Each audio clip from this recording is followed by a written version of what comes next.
Brought to you by the Every Dollar app. Start budgeting for free today. Normal is broke and common sense is weird, so we're here to help you transform your life. From the Ramsey Network and the Fairwinds Credit Union studio, this is The Ramsey Show. I'm John Delony, joined by best-selling author, great human being, Jade Warshaw, and we're taking your calls on money, work, life, all of it. 888-825-5225 to call in live. Let's go out to Charlotte, North Carolina, and talk to AJ. What's up, AJ? Hey, how's everybody doing? We're doing all right. How about you? I definitely need help. I have over 137K in debt, and I have 66K with the IRS. And I have an extra 70K with personal debt, including cars, credit cards, and student loans. And my problem is, with me and my wife, every year we make more money, we owe the government more. And with the 65K that we already owe the government, the interest piles on every month. And I'm at a crossroad because I don't know which one should we start with first. Should it be the IRS or should it be the personal credit? Because every year we go up and bracket with our income, we owe an extra $8,000 that's added on to the debt that we already owe with the IRS. So it's kind of like it's a... Well, why aren't you paying your taxes? Why does it have to keep going up, is what I'm saying. So, so she's an RN, and I have 2 jobs. So during that process, I say when we was 23, had somebody janky do our taxes, and we got audited. And since we got audited, it's been an ongoing cycle for the last 5 years of us not getting ahead of the IRS. I understand. So why is it that, okay, let me go back and answer your first question. Yes, IRS debt needs to come first. But going forward, you need to be paying your taxes. And what I don't want to hear you say is that the excuse is we're making more money. It's a good thing to make more money. You don't want to make less money. And if your tax bracket creeps up, it's only for the percentage more that you're making. It's not for your entire amount. Now I'm being taxed on. Do you see what I'm saying? It's just the amount over that bracket that you're being taxed on. So that's an excuse. I don't want you to keep leaning on that. It's a good thing to make more money. What needs go ahead. What needs to happen is you need to look at your withholding and find out why are you not paying enough taxes that you're owing so much at the end of each year and it's stacking up on you? Does that make sense? Yeah, that definitely makes sense because she's an RN and I'm in supply chain. So she has W-2, right? Yeah, but then we found out one of her jobs as a traveling nurse, it wasn't a W-2. So that was... But you didn't know that until after the fact?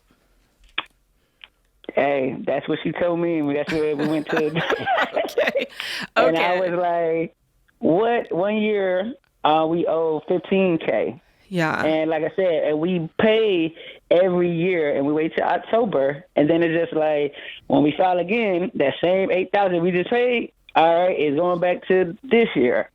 So I went and got another job as a manager working night shift, and that's an extra $60K.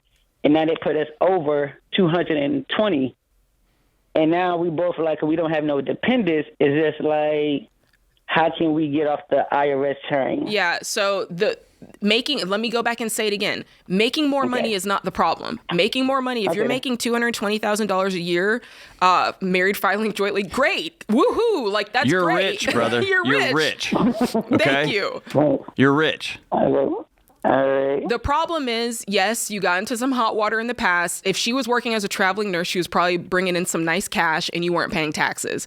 That's what got you into trouble. What you need to make sure is going forward, what is the tax status of both of you? Are you on the hook for your own as a contracted individual, or are you W-2 and your employer is paying such? So knowing that going forward, I think that you guys can sit down tonight and figure that out. Let's talk about how to tackle this debt. IRS needs to come first. Is it 65 or 56? I feel like you said both.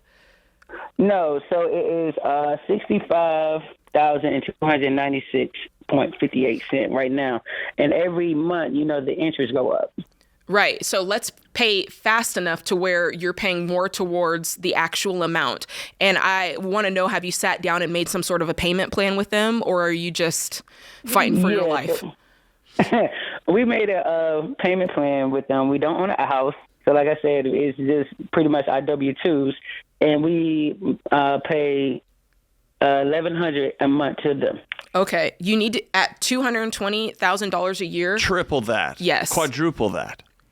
Is there anything to say, and I'm using round numbers here, I'm not thinking about, is there anything to say, hey, we make $220, let's live on $100, whatever that is after taxes? Can you do that in Charlotte? No, because we got a car, and that's $1,000 a month too. The car. Your car? How much is your car worth? Car worth is $50K. And what do you owe on it? $50K. Okay, so today, this weekend, I love that it's the weekend, John, because he's going to scroll right on down there. Yeah, and you're going to sell that car, and then you're going to find, I don't know, with this next check coming up on the 15th, because most of us get paid somewhere between the 1st and the 15th, or the 30th and the 15th, you're going to take $4,000 and you're going to buy a beater. Oh, you were generous. I was going to give him $3,000. But So I have a question, though. How did that work with my credit? Because I just got the car last year. So dude, you're playing all these crazy games. Like, you're never going to get off the IRS train. You have to pay taxes. If you make money in any country on planet Earth, you pay taxes. And so, I was saying about the car. So I'm just saying, like, you're going to have to pay taxes. When it comes to a car, like, dude, you should not be worrying about your credit score and all that nonsense. You're way in the hole. Sell the car. It doesn't matter. All your credit score it's a dating game for you and debt. Okay. That's it. So if you don't have any debt, you don't have a credit score. Nobody cares. It doesn't matter. But what I'm trying to tell you is you're playing these other games. Like, how do I get off of this? How do I get off of this? You got to go straight through the middle of this debt. Sell the car this weekend, dude. Buy a $4,000 car. And you're going to be the only dude making $250,000 in your neighborhood driving a $4,000 car. And you're going to be the only dude in your neighborhood in a year or two who's completely free. You get what I'm saying? Yeah, I like that better. Yes. Definitely. Yeah. And about the personal credit, worry about that later, right? I think if today... Don't even worry about it. Yeah, don't even worry about it, because it's not doing anything for you. It's playing no role in this. The only thing it's done is gotten you in a heap of trouble. Think about it. It got you in a car you can't afford. You haven't bought a house. You're a renter. Your credit has... It's the least of your worries. The government's taking money out of your check, dude. Yeah. You know what I'm saying? That is fair. Yeah, that is fair. What is your take home every month? Like, what do y'all bring in? $13,000. Good grief, dude. Figure out how to live off of 6, and that's being generous, and take the other $10,000 a month and get this thing paid off in 6 months, and stop owing the government money, and then get on with your debt. Jade, what am I missing? I think he's just been majoring in the minors. So it's time to focus on... Stop stepping over $100 bills to pick up nickels, as Lane Norton says.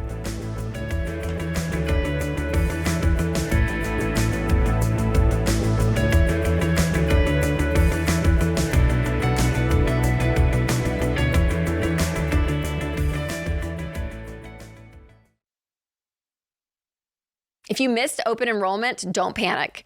Most health plans lock you out for the year if you didn't sign up by December. But Christian Healthcare Ministries lets you join anytime. CHM offers a simple, flexible, and budget-friendly alternative to health insurance, and you can join anytime. That's right. No open enrollment deadlines.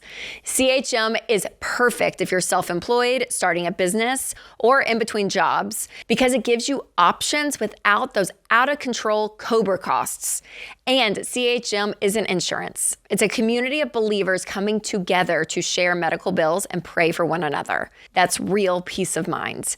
You're not just sharing costs, you are sharing community. And families have trusted CHM since 1981 with billions of dollars in medical bills shared. You can see any doctor or hospital you want with no network restrictions, and members say that they often save hundreds of dollars a month month compared to traditional insurance. So make a change that fits your budget and your values. Check out chministries.org/budget to learn more. That's chministries.org/budget.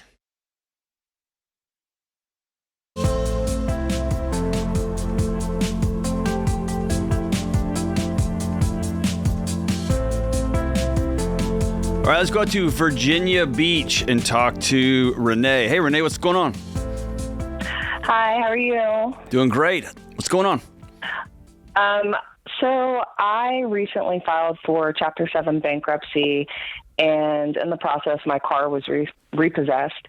So right now, I only have $1,400 to my name, and I'm trying to figure out if I should use this check to pay like the back fees to get the vehicle back, or if I should just try and buy a vehicle in cash or buy here, pay here.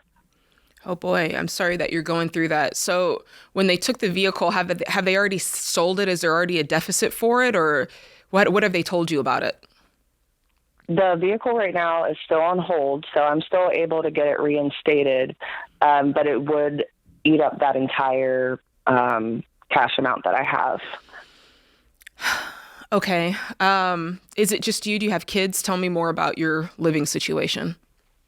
Thankfully, I do not have kids, so I only have to worry about myself. My job is fairly flexible, but I do rely on my vehicle for my job, so it's hard for me to gauge how I should invest or what the budget should be.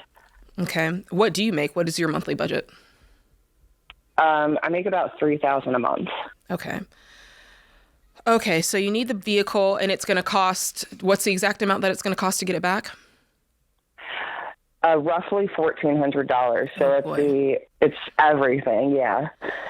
And obviously, my Yeah. question is, what's changed in your situation? Because what I'd rather do is maybe take this $1,400, add a little bit more to it, and get a beater. Because what's changed about your situation that you'd suddenly be able to afford this vehicle is basically what I'm getting at. Yeah. I guess nothing really has changed. I had attempted to put some payments towards the end of the loan, and so I'm already kind of in a deficit as is. And right now, I guess like $1,400 is impossible for cash. It's mostly like vehicles with parts. So that's kind of where I'm struggling as far as what budget would even be wise to look for. But let's say you blow all your cash and get this thing back. You have no emergency fund. Right. You have nothing. You just get this car back. What in your life changes that says you're going to be able to make the payment next month? They just took it from you because you couldn't make the payments. Exactly. Yeah, that's true. What's the vehicle? What's the vehicle worth before they took it? What? It's worth $10,000. And what did you owe? But with like $10,500. And when I looked at the total loan, it said I would end up paying $20,000. And the only reason I've been so attached to it is because it's a Toyota, and I know they can last a long time. So I guess I'm sort of afraid of that. What was the payment before all this repo business? $336 a month. Okay, so we were struggling to pay $336 a month. Now, I know you said you filed Chapter 7. Has that already gone through? Like, what's that look like for you? What's the payment? Is there a monthly payment that you're making on everything, or did they just take everything? Tell me where you're at in that. I just filed, so they took my vehicle on Thursday, or they took my vehicle on Wednesday. I filed on Thursday, and now they won't release it to me. Well, what's your financial picture that you had to file bankruptcy? Right. So mostly because of my job, it's contract work. So whenever I am working, it's based on clients, and we've been having issues with insurance, with United Healthcare dropping people. So it kind of fluctuates. So when I say like I make $3,000 a month, that's really just an average. I know that's not what I'm asking. How much do you owe? Yeah, when you file bankruptcy, it's usually you have a bunch of debt that you're trying to clear out. So we're trying to find out what debt did you have and where did it come from? Oh, it was mostly credit cards. I had probably around $60,000 in credit card debt. I have $90,000 in student loans, $10,000 on the vehicle, and then I also had a $20,000 personal loan. Okay, so the student loans remain. And so what was cleared was the 60, the 10, and the 20. Obviously, they took the vehicle. So when you file, they were going to take the car anyway. That was going to happen anyway. So you still got the $90,000 of student loans, and now you just have no car to get to work, right? Is that where we're at today? Yes. Okay. So I stand by what I said. I think they probably took this car. Yeah, they might come after you for a deficit, but I don't think the solution for you is to go back to paying a car payment.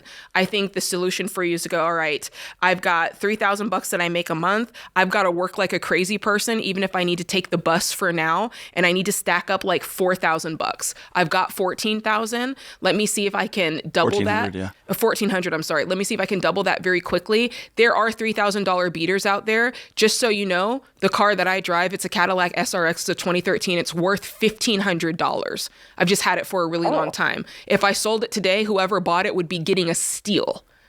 But that's what it's worth. Well, if you're so they're selling out it, there. I'm buying. I'm just letting you know they're out there. So don't. Yeah. You have to look for them.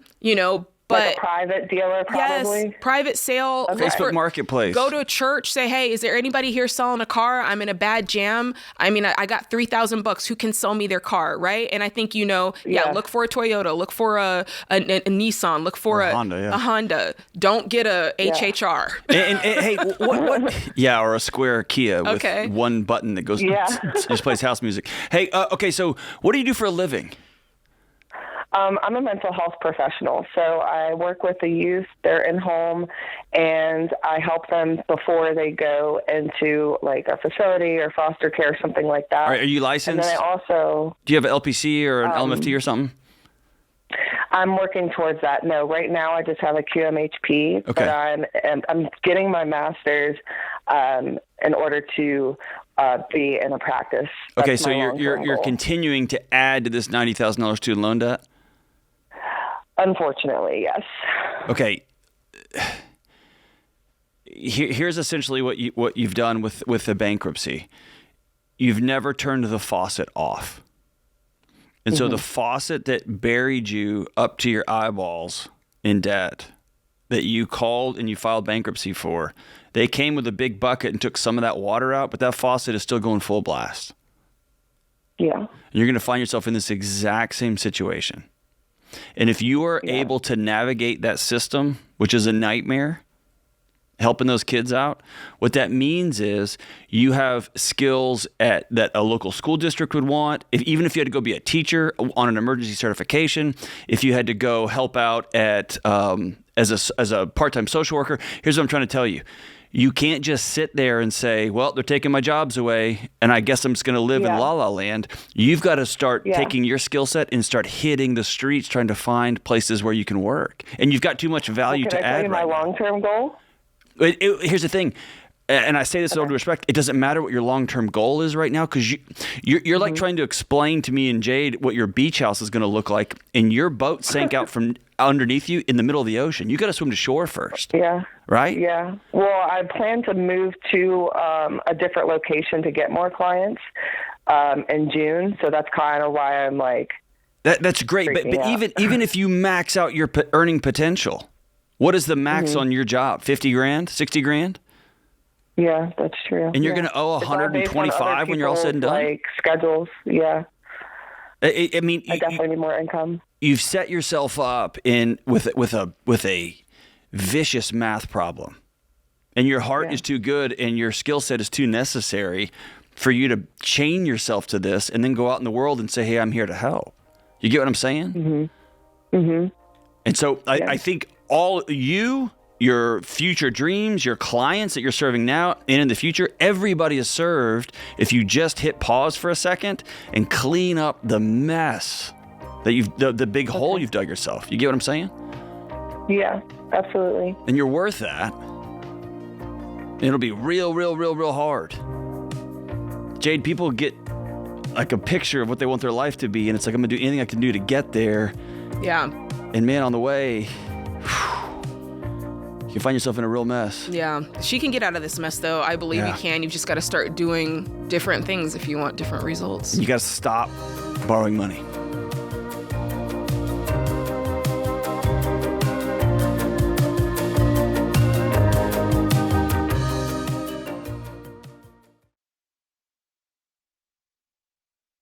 If debt collectors won't stop calling and you feel like you're drowning, you don't need another company selling debt relief dreams. You need real-world help, and that's why I recommend Guardian Litigation Group. Guardian's not a call center. They're actual attorneys who can step into the courtroom and fight back when creditors try to sue you. Now look, debt settlement isn't pretty. I'd still rather have you get out of debt the old-fashioned way. But if you're facing bankruptcy and need a way to stop the bleeding, Guardian gives you a path forward. And they don't charge a dime up front. Guardian's attorneys have helped over 55,000 people across the country settle more than $600 million in debt. They'll help you stop living in fear every time the phone rings and take back control of your life. Go to guardianlit.com/Ramsey. That's guardianlit.com/Ramsey. Attorney advertising. Results may vary and no specific outcome is guaranteed.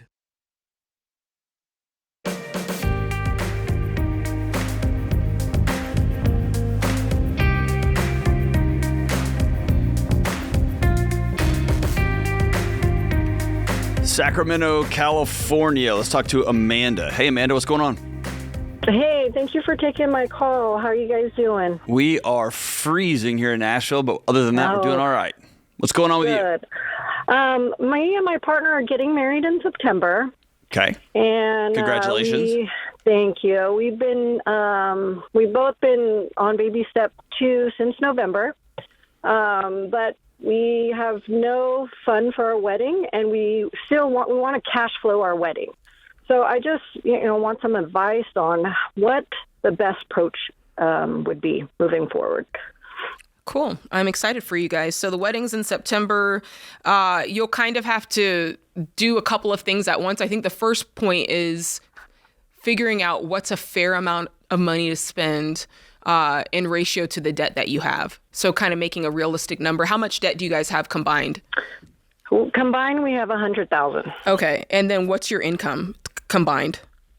Combined, $200,000 a year. Okay, excellent. And so based on that, what do you think? I'm sure there's a number that's floating around in your brain of a fair amount of money to spend on this wedding based on those figures. Yeah. So we already have a budget going, and that's like topping off at $18,000. And we have about $15,000 left of that budget. To save?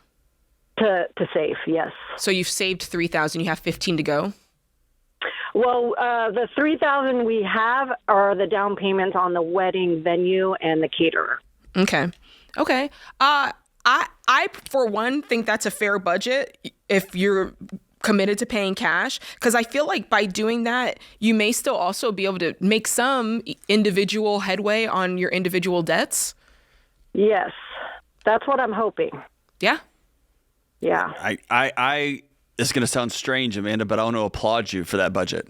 It's excellent. I thought you were going to come in and be like, well, we think we can pull it off for $250,000. So 18 grand in California tells me y'all are squeezing things pretty hard, right? I don't want to spend a whole lot of money on a wedding. This is my second wedding. The first wedding was simple, didn't spend a lot of money either. But we have a lot of family members helping out as well. So that's, I think, why we're able to keep it pretty low. I think this is a great exercise for both of you to commit to this 18 grand number and do not budge, even if that means you both have to sacrifice something you kind of wanted or you really want, like whatever. But yeah, I'm with Jade. I think it's a good move.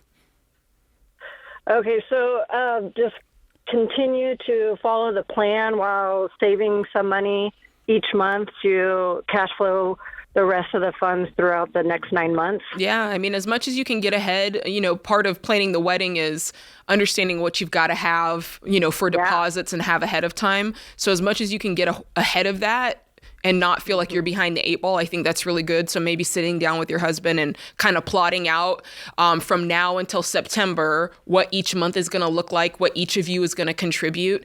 And that way you have a plan together. And then you also are then able to make your plan, him for his debt and you for your debt, how much you think that you're going to be able to put towards that.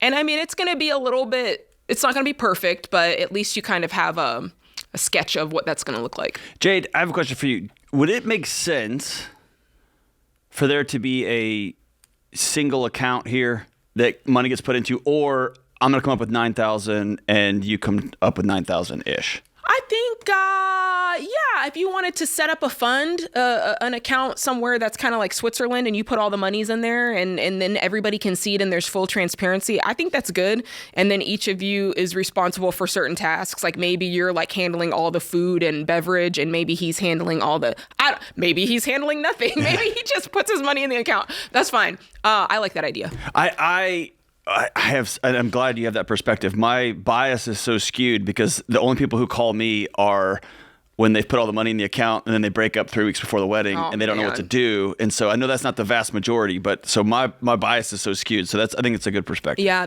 I'm not opposed to that at all. I was trying to think about how Sam and I did it, and I really don't remember. So I like that idea. It's not bad. Very cool. All right, let's go out to Newark, New Jersey and talk to Tiffany. Hey, Tiffany, what's going on? Hey, I'm good. How are y'all? Excellent. What's up?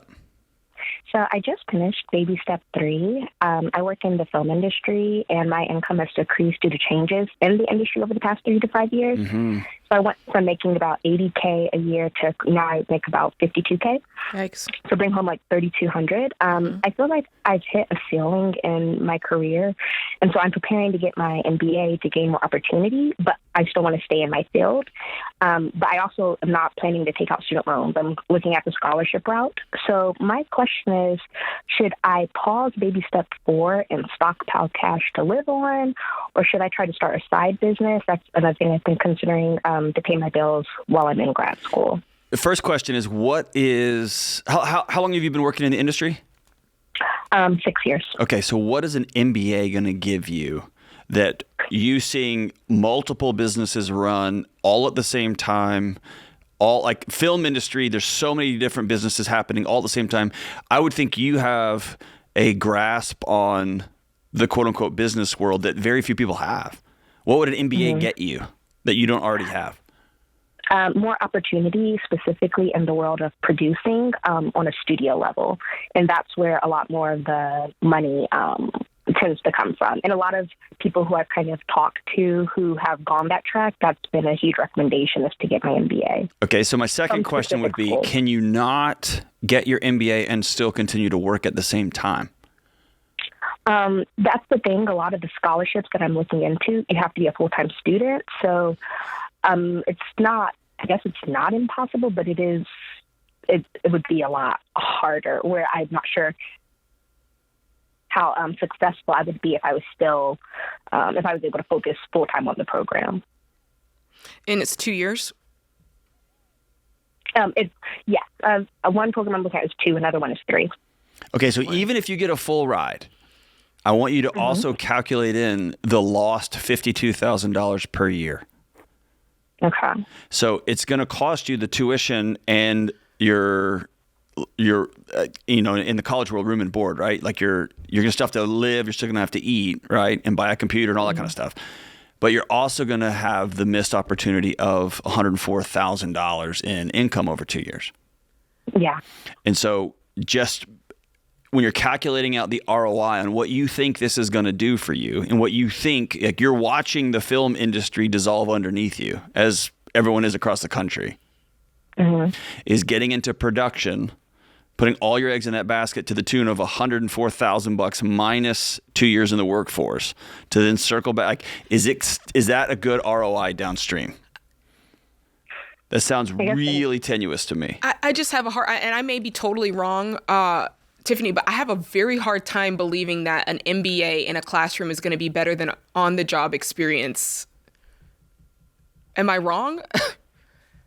So the programs that I'm looking at, with the film industry being a very much, it's who you know / it's where you go. It's also being able to tap into a very specific, network. Yeah, that's why I'm like, seems like being out there, meeting people, being on jobs, being on sets. I don't know. I'm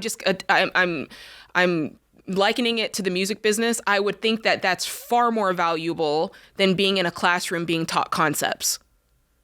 Or I work with, both Jade and I work with film, literally folks, men and women from the film industry that are here on staff that video everything and all the things all the time and edit and cut and produce. And I don't know a single one of them has an MBA. I'm not trying to, you're there, I'm not, but it doesn't seem like it's going to return what you think it's going to return. And to John's point, it's a lot of time and money lost. I think if you can find a way to work while doing this and you're getting it paid for scholarships or for free, fine. But to lose 3 years without work, I don't know about that. Yeah. I might go back to the drawing board on that plan. And I remember a lot of my students went to grad school because they were bored with their current lives or they didn't like their current jobs. And that's not a reason to pause for 2 or 3 years, take out a bunch of debt, or not make an income. So just think all the way through it.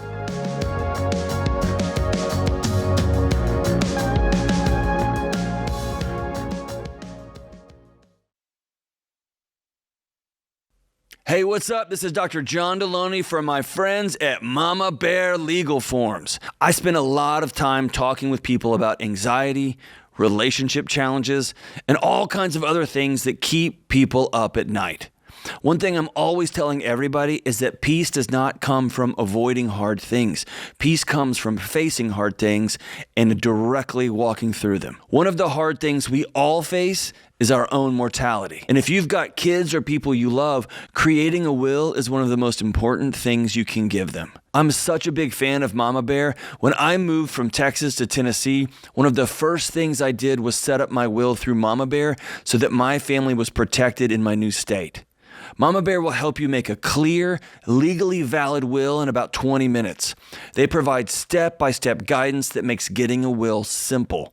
Believe me, if you're ready to love your family in a real and practical and lasting way, go to mamabearlegalforms.com and use the promo code Ramsey to save 20%. That's mamabearlegalforms.com. Use code Ramsey.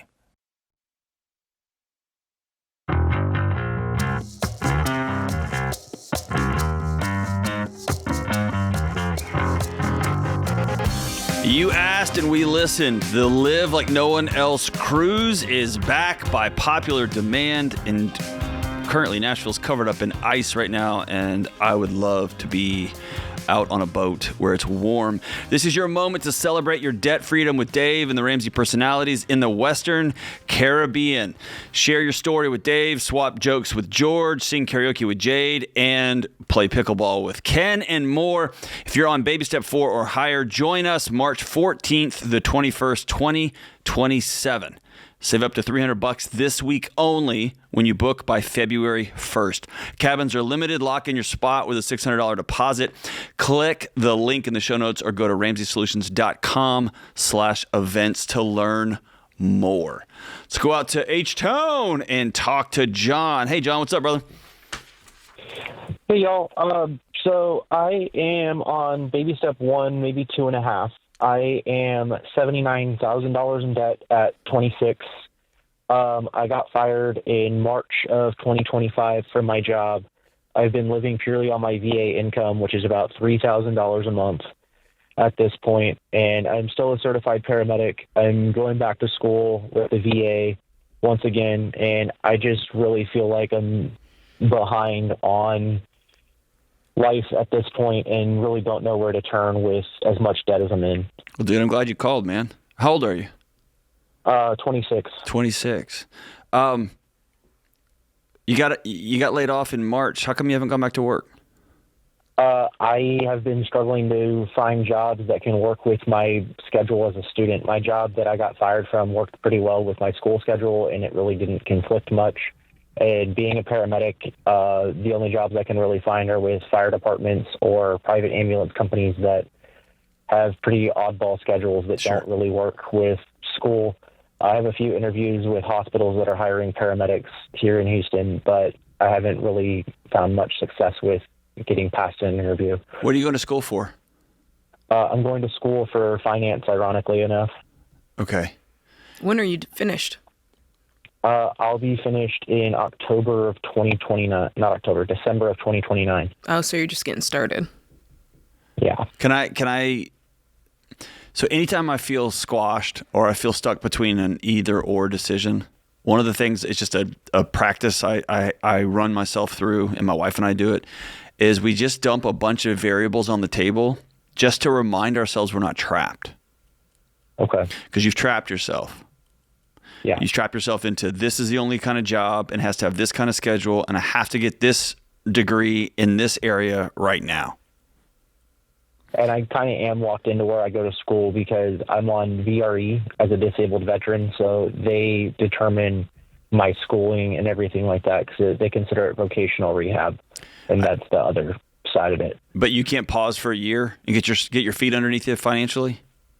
They would require me to pay back what they've already set forth for school.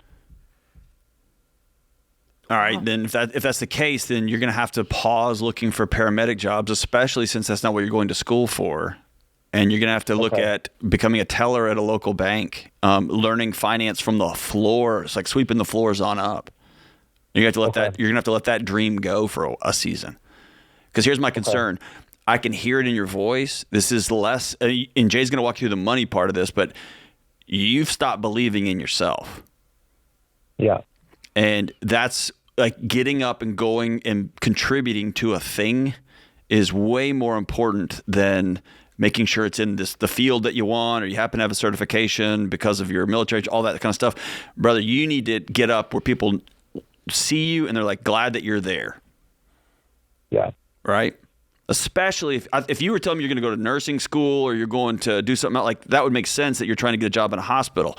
Right now, you're just pausing the workforce. Yeah. And you're getting a degree in a totally different field. So start getting experience in that field. So 4 years from now, you've got 4 years working at a local bank doing stuff or a local credit union, and you got a degree in finance, and now you're ready to hit the road. You get what I'm saying? Yes, sir. Okay. Jay, talk to this good man about his money situation. Tell me about the $79,000 of debt. What type of debt is that? So I have $14,000 in student loans from paramedic school because I wasn't approved for the GI Bill when I first got out of the service. So I have $14,000 in student debt. I have a $15,000 personal loan that I used to pay off all my credit cards. At the time when I was working, I think the interest rate's on it's only 5%. Okay. It was a good idea at the time because it helped ease a lot of my burden. Instead of paying multiple banks, I was just paying one loan. Understood. And it's my car that's $800 a month as well, and that interest rate is 7%. What's the full balance on the car? $38,000. Okay. Where's the rest? I got 68 here. The rest is, I think. Let me see my car here. I might have miscalculated on my car. Is it 48? It's 48. You're right. Yes. Okay, so that's the glaringly obvious thing right now. You're basically making $4,800 from the VA a year, and your car's $48,000. Yeah. So we have the good news is that's something you can make right like this weekend. This weekend, brother. Okay. Do you have any money saved anywhere? I've spent my whole savings when I first got fired. Okay. Trying to keep afloat. Okay, so here's what I think the plan of action is. First off, we're going to give you every dollar because I think that you don't have a budget. And so Christian's going to pick up, we'll get you every dollar, and that's going to help you see with the $3,000 that you're currently making. To John's point, you're going to start making more, but today you make $3,000. We're going to see how much margin you have, and we're going to set a plan for how quickly can you save up a little bit of cash so that you can get out of this $48,000 car and into a cash car that you're maybe paying $4,000 or $5,000 for. That's the plan. Okay. And so that's like, I want all forces focused and trained on that mission. And then once you do that, we can say, okay, now we just have 30,000, 29,000 to clear out here. And we're going to start with whatever's smallest. If the student loans are broken up to pieces, we'll start with throwing any extra money on that smallest student loan and do it like that. So this is something that you can get out of. What's going to really break you free is income. That is the magical elixir for this entire deal here. So imagine your life, even if you just go get a job making 36 grand, another $3,000 a month. Think of how that changes your life. Yeah. If you suddenly have $6,000, and especially if you're doing it towards the field you want to get into, even peripherally. Yeah. Right? Like cleaning the trash bins at a local credit union. It gets you in the door, right? Yeah, it does. And so I would exhale and put my dreams of being a paramedic to rest and get on about, if that's what you want to do, finance for whatever reason. If that's what you want to do, I would put all my energy going that away. Okay. How upside down are you on this truck? It's not that up. What do you mean by upside down? do you owe more on it than you could sell it for? It's a 2026. So what do you think you could sell it for a private party? I'm not even sure on that side. So if it's anything less than 48, that would mean you're upside down. So let's say you owe 48, but when you look it up on Kelley Blue Book, it says, I don't know, 46 or 45. That'd mean that you're $2,000 to $3,000 upside down on it. Okie dokie. And don't look to go trade it in. Look to sell it to somebody on Facebook Marketplace. And put in the ad, I'm a veteran selling my truck or my car. It's in great condition. Here's what I'm asking for it, and get that sucker sold. And man, you'll feel the weight of this just leave your shoulders almost overnight. And if you are upside down, what you would do is you would just go over to the bank or credit union, wherever you can get somebody to loan you the $3,000 or whatever it is. Hopefully you're not upside down, but if you are, that's what you would do, because you're going to need the full amount to get the title. So if you sell it private party, you're going to need to put whatever you owe with it in order to get that and get a clean title. So thanks for the call, brother. Thank you for your service. And it feels like you are way behind and you're under a huge mountain. The good news is you're only 26. You got a long way to go. You're in school. You're doing the right things. You just got to get some right things in order, and you got to get out from underneath that big, giant car payment. This is The Ramsey Show.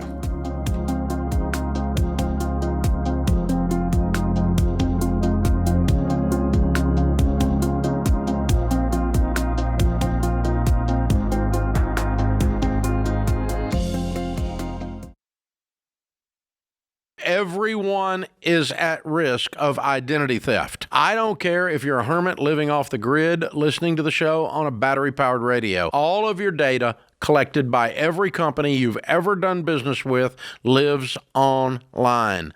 Your bank, your doctor's office, retailers, the apps on your phone, the gas station where you have loyalty rewards, they all store your info online, making them ripe for a cyber attack or data breach. And no matter how careful we are, once thieves hack a company, they've got that data forever, meaning you could be victimized at any moment. That's why I've been telling people for almost 20 years they need an ID theft protection plan, and the only one I've ever recommended is from Xander Insurance. They monitor your personal and financial info, even your home title, and take over all the work if you become a victim. It's the most thorough and affordable plan out there. I even have it for my family and our entire team at Ramsey. Visit Xander.com or call 800-356-4282.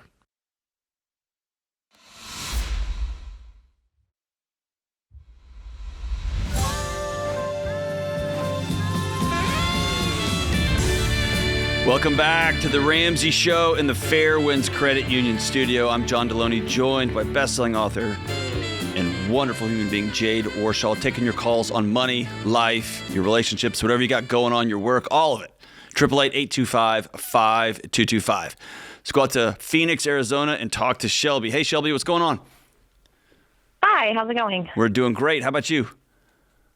Doing good today. Excellent, excellent. What's going on? So I am almost out of debt. I'm so close I can taste it. Congratulations. How much have you paid off? So far, just over $50,000. Oh, my goodness. awesome. Amazing. Good job. Great work. What's up? So I'm almost out of debt, but it feels like my mom wants to keep me in debt. Every little thing that happens, she's offering me money. Oh, just pay me back $20 a month. Just pay me back. And I don't want to do that. I'm so close. I don't want to take more money, but at the same time, it would really help me. Okay, so this is like classic temptation. Of course, the idea sounds good, but you've already decided it's not good for you to do that. So it's a moot point, right? And it's something like she did loan me some money recently. I had emergency dental work done, and I have $1,000 saved, no more than that. And it was a point like I need it done, but my card will decline if I try to pay it, and I'm sitting here in the dentist chair. And so she's offering you the money is what you're saying. Yes, and I took that, and it felt like I gave her a little bit, and now it's bigger things. Oh, you have to pay $3,000 in taxes. Let me loan you money. Just pay me back someday. Or But you I don't think you have should to get say money. yes. I know. And I don't know how to broach that because it's coming from a good place. She wants to help me, and yes, it would help. This has nothing to do with her. I was going to say, thank you, John. Go ahead. This has to do with you. Like, because you know who else is sitting right there wanting to offer you money? Visa, MasterCard, local bank. And it's all in the same vein of, I'm not going to borrow money anymore, especially from somebody I've got a close relationship to that would drive a wedge between us. Yeah, and I told her, like, I don't want you to be my lender. You're my mom. What did you tell you, though? If it was a gift, I would graciously take it. She just wants me to take it. She's like, well, it would help. Let me help. Of course it would help. Of course it would help. But that's not what we're doing here. Yeah. That's not what we're doing here. And I'd even go back further. I mean, walking into the dentist, that couldn't have surprised you, right? It was an emergency dental work. I get that it was an emergency, but every dentist I've ever met has some sort of payment plan, some sort of program, some sort of, I can give you $500 today. I can give you $1,000 today. It's going to wipe out my emergency fund. And then I'll give you I don't know any dentist that doesn't have some sort of plan because they deal with that all the time. Yeah, nobody has dental insurance. My plan I had there was $1,200 today and $1,200 next week, which I couldn't afford. So she did help me. But now it's even bigger things. She wants to help me pay my taxes. She wants me to get veneers for my wedding. Great. Just pay me back. The answer to all that is, I'm so grateful, but no thank you. Okay. That's it. And then you are going to have to go through and get wedding photos without new veneers on. Yeah. You're going to have to scratch and claw and work extra and do whatever to pay your taxes. By the way, by April, right? Oh, no, I'm sorry. Yeah. When are they? Yeah, by April. Yes, I need $3,000 by then. Yeah, you can do that. You're so close. How much do you have left? With the $2,500 my mom just gave me, it put me back up to $9,000 left. Okay. How much do you make? I make between 60 and 90 in a year. Most of my income is bonus. Okay. But like last year, I made a 78. Okay. Yeah, I mean, I think the biggest part of this conversation is just you making a decision and drawing that line in the sand that you don't borrow money. And when you do that, it just opens up your mind to creating other scenarios for solving your problems. And I think right now, as much as it kind of feels like my mom is doing this, I kind of think that you're putting out a radar. Like I think you're putting out a homing signal that that it comes to you. And I think that's on you to go, I'm not looking for this and I don't want this. And it's just nowhere in my view. And I think that's going to help a lot. And then I think it's just you saying very clearly to your mom, thank you, but please don't keep offering me because honestly, I'm tempted by it and I don't want to be tempted. I really want to live a debt-free lifestyle and I certainly don't want to owe you money. And I think that's that on that. You got $9,000 to go. You've paid off $50,000. You've done a great job. There's no doubt in my mind that you can't finish this up and move on to the next steps. And what I'm going to tell you right now is complete and total hogwash woo-woo, okay? This has just been my experience with any sort of finish line. Whether it's I want to get a new degree, I'm trying to lose X amount of pounds, I want to be able to run a certain time on a mile, whatever the thing is. Almost always, right before I get to the end, and this is woo-woo, the universe sends some huge temptation my way.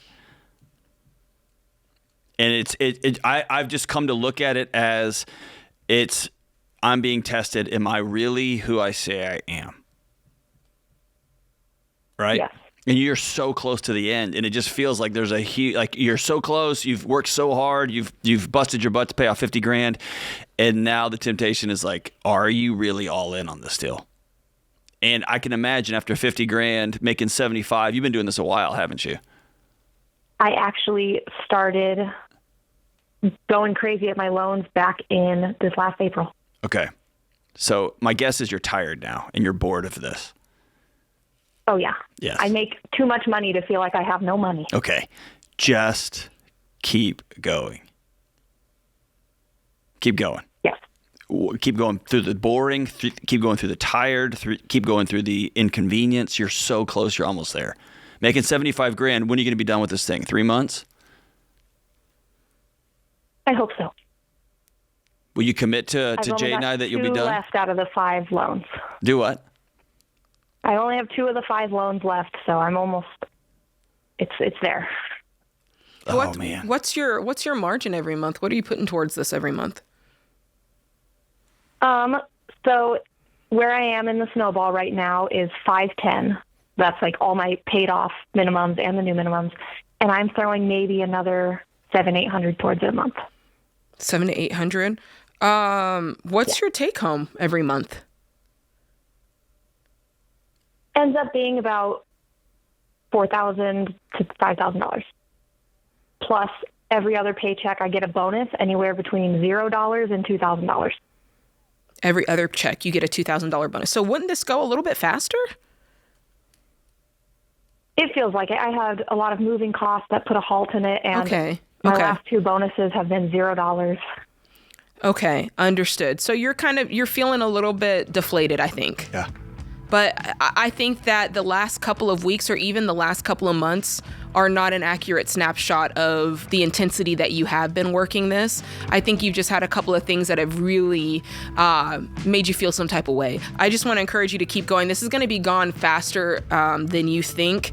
I think you just have to remember how quickly you were going before the dentist hit, before the move hit, before all those other things. This is going to be gone before you know it, and you're going to feel a major weight off. Hey, don't forget to replace your $1,000 emergency fund. I think that's also going to help you going forward. And when you don't believe you can do it, remember, Jade and I believe in you. Keep going.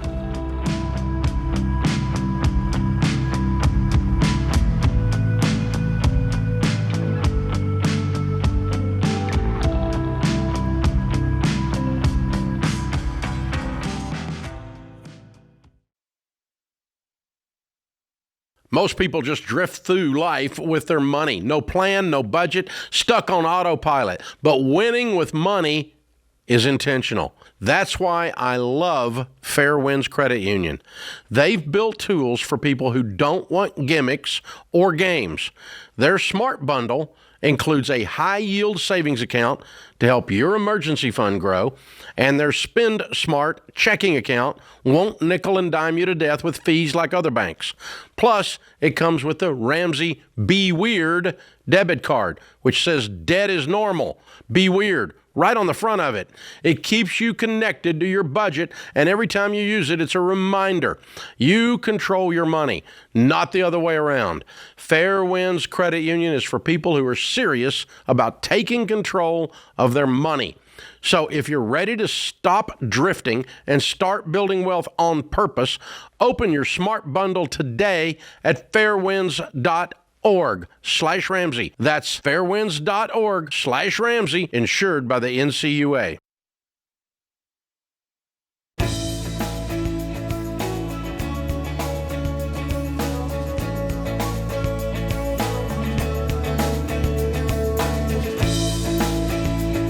Let's go out to Wilmington, Delaware, and talk to Jamie. What's up, Jamie? Hi. How we doing? Good. How are you? Thank you so much for taking my call. I'm a huge fan. Of course. Thanks for calling. So my question is, I have a little bit of a dilemma, and I don't know how to handle it because I've already tried it in a couple different ways. But my fiance and I have been together for 20 years, and I know that sounds a lot. We're not married yet. When did you get engaged? He bought a house. We have been engaged for 12. Nice. I have so many questions, but I won't even ask them. Go ahead. Okay. Yeah, that's a whole different topic. So he bought a house about 10 years ago. Actually 7 years ago. I've been living with him for 10. Anyhow, when it was kind of a rush closing, and I was never put on the deed or the loan for that matter because my credit was never that great. Well, recently, my dad passed away within the last 5 years, and he had everything in order when he passed, and it was a burden off me and my family's shoulders.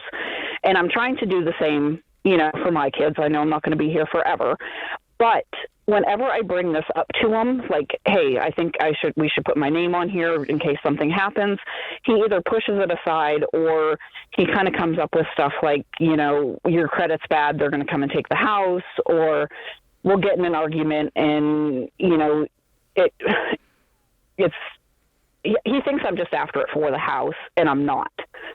Now, on a side note, in the deed, there's a clause that is a first right of refusal because it's bumped up against business's property.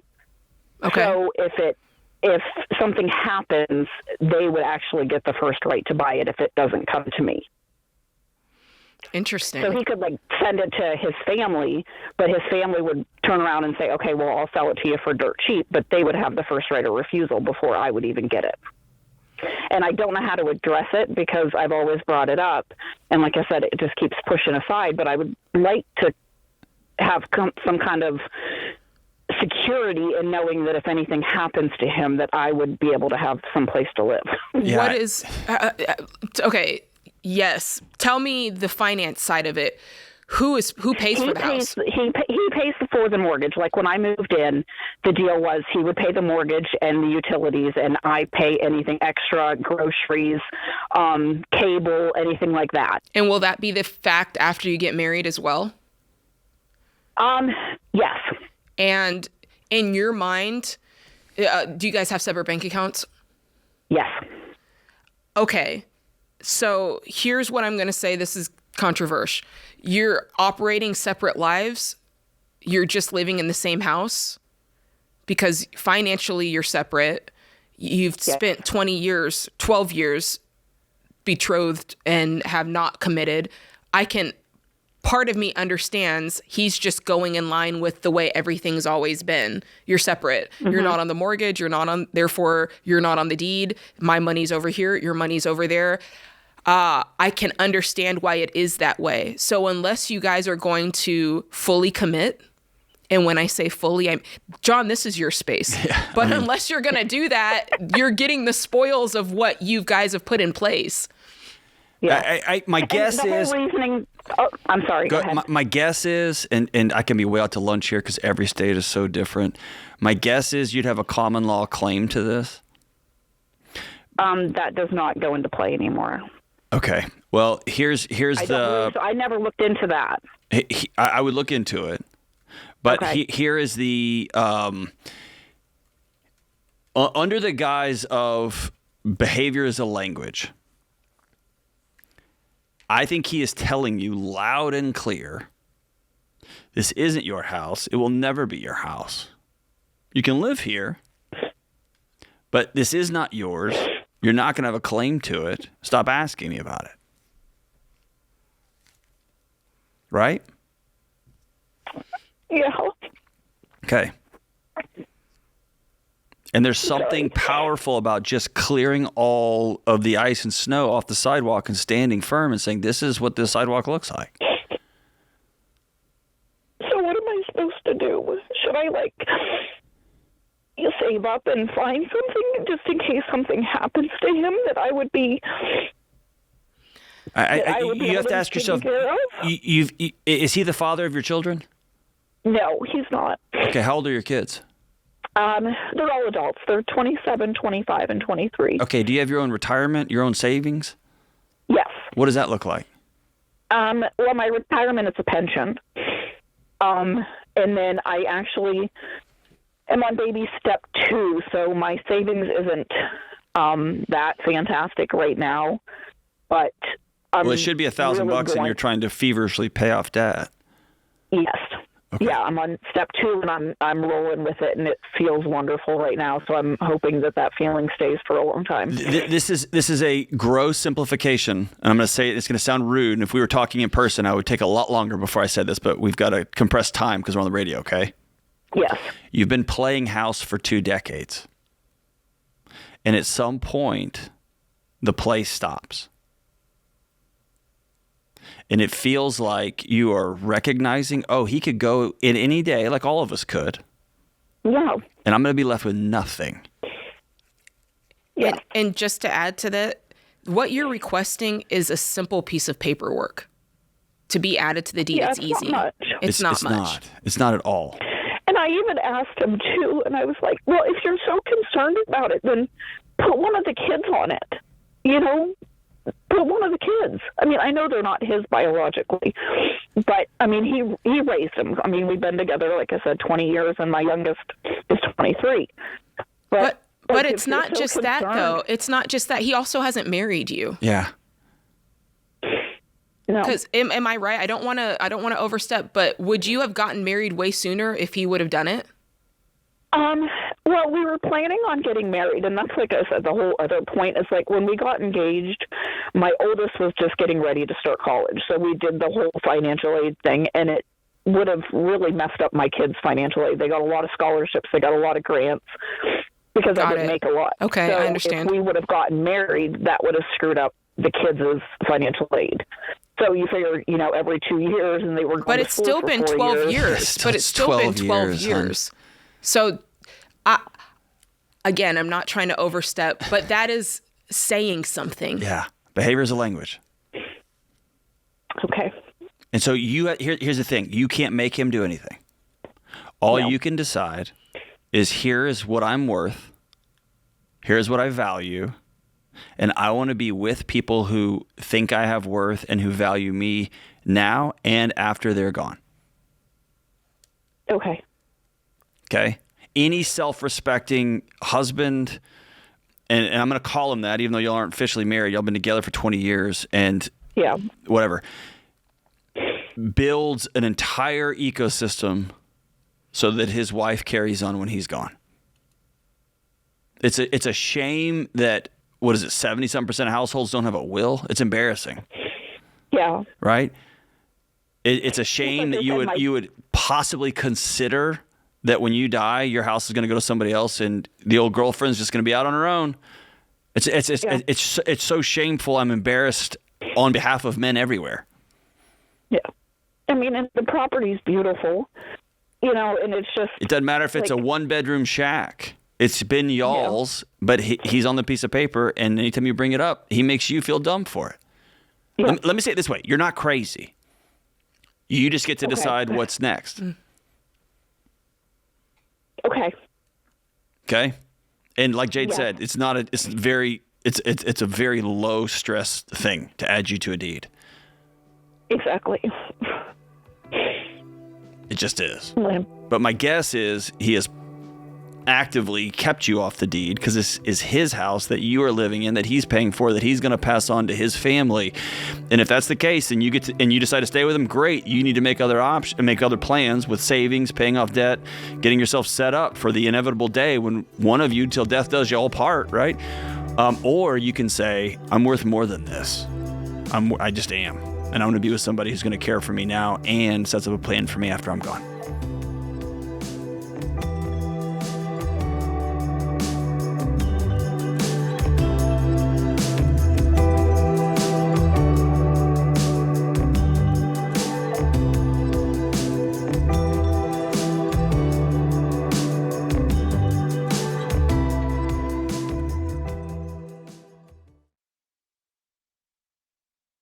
You already know the power of generosity, and the best gifts make an impact now and eternally. That's what Preborn does, and you can trust them to do it well. They don't just offer free ultrasounds. They support pregnancy clinics across the country with ultrasound machines, training, grants, and evangelism tools. They're faithful with each dollar so moms in crisis can see the life in their wombs and hear the truth that brings eternal life. Because here's the thing. When a mom sees her baby on that ultrasound screen, she chooses life 80% of the time. And your gift of just $28 covers the cost of one ultrasound. Or if you're able, you can purchase an ultrasound machine through Preborn and have it placed in one of their clinics so women will choose life for years.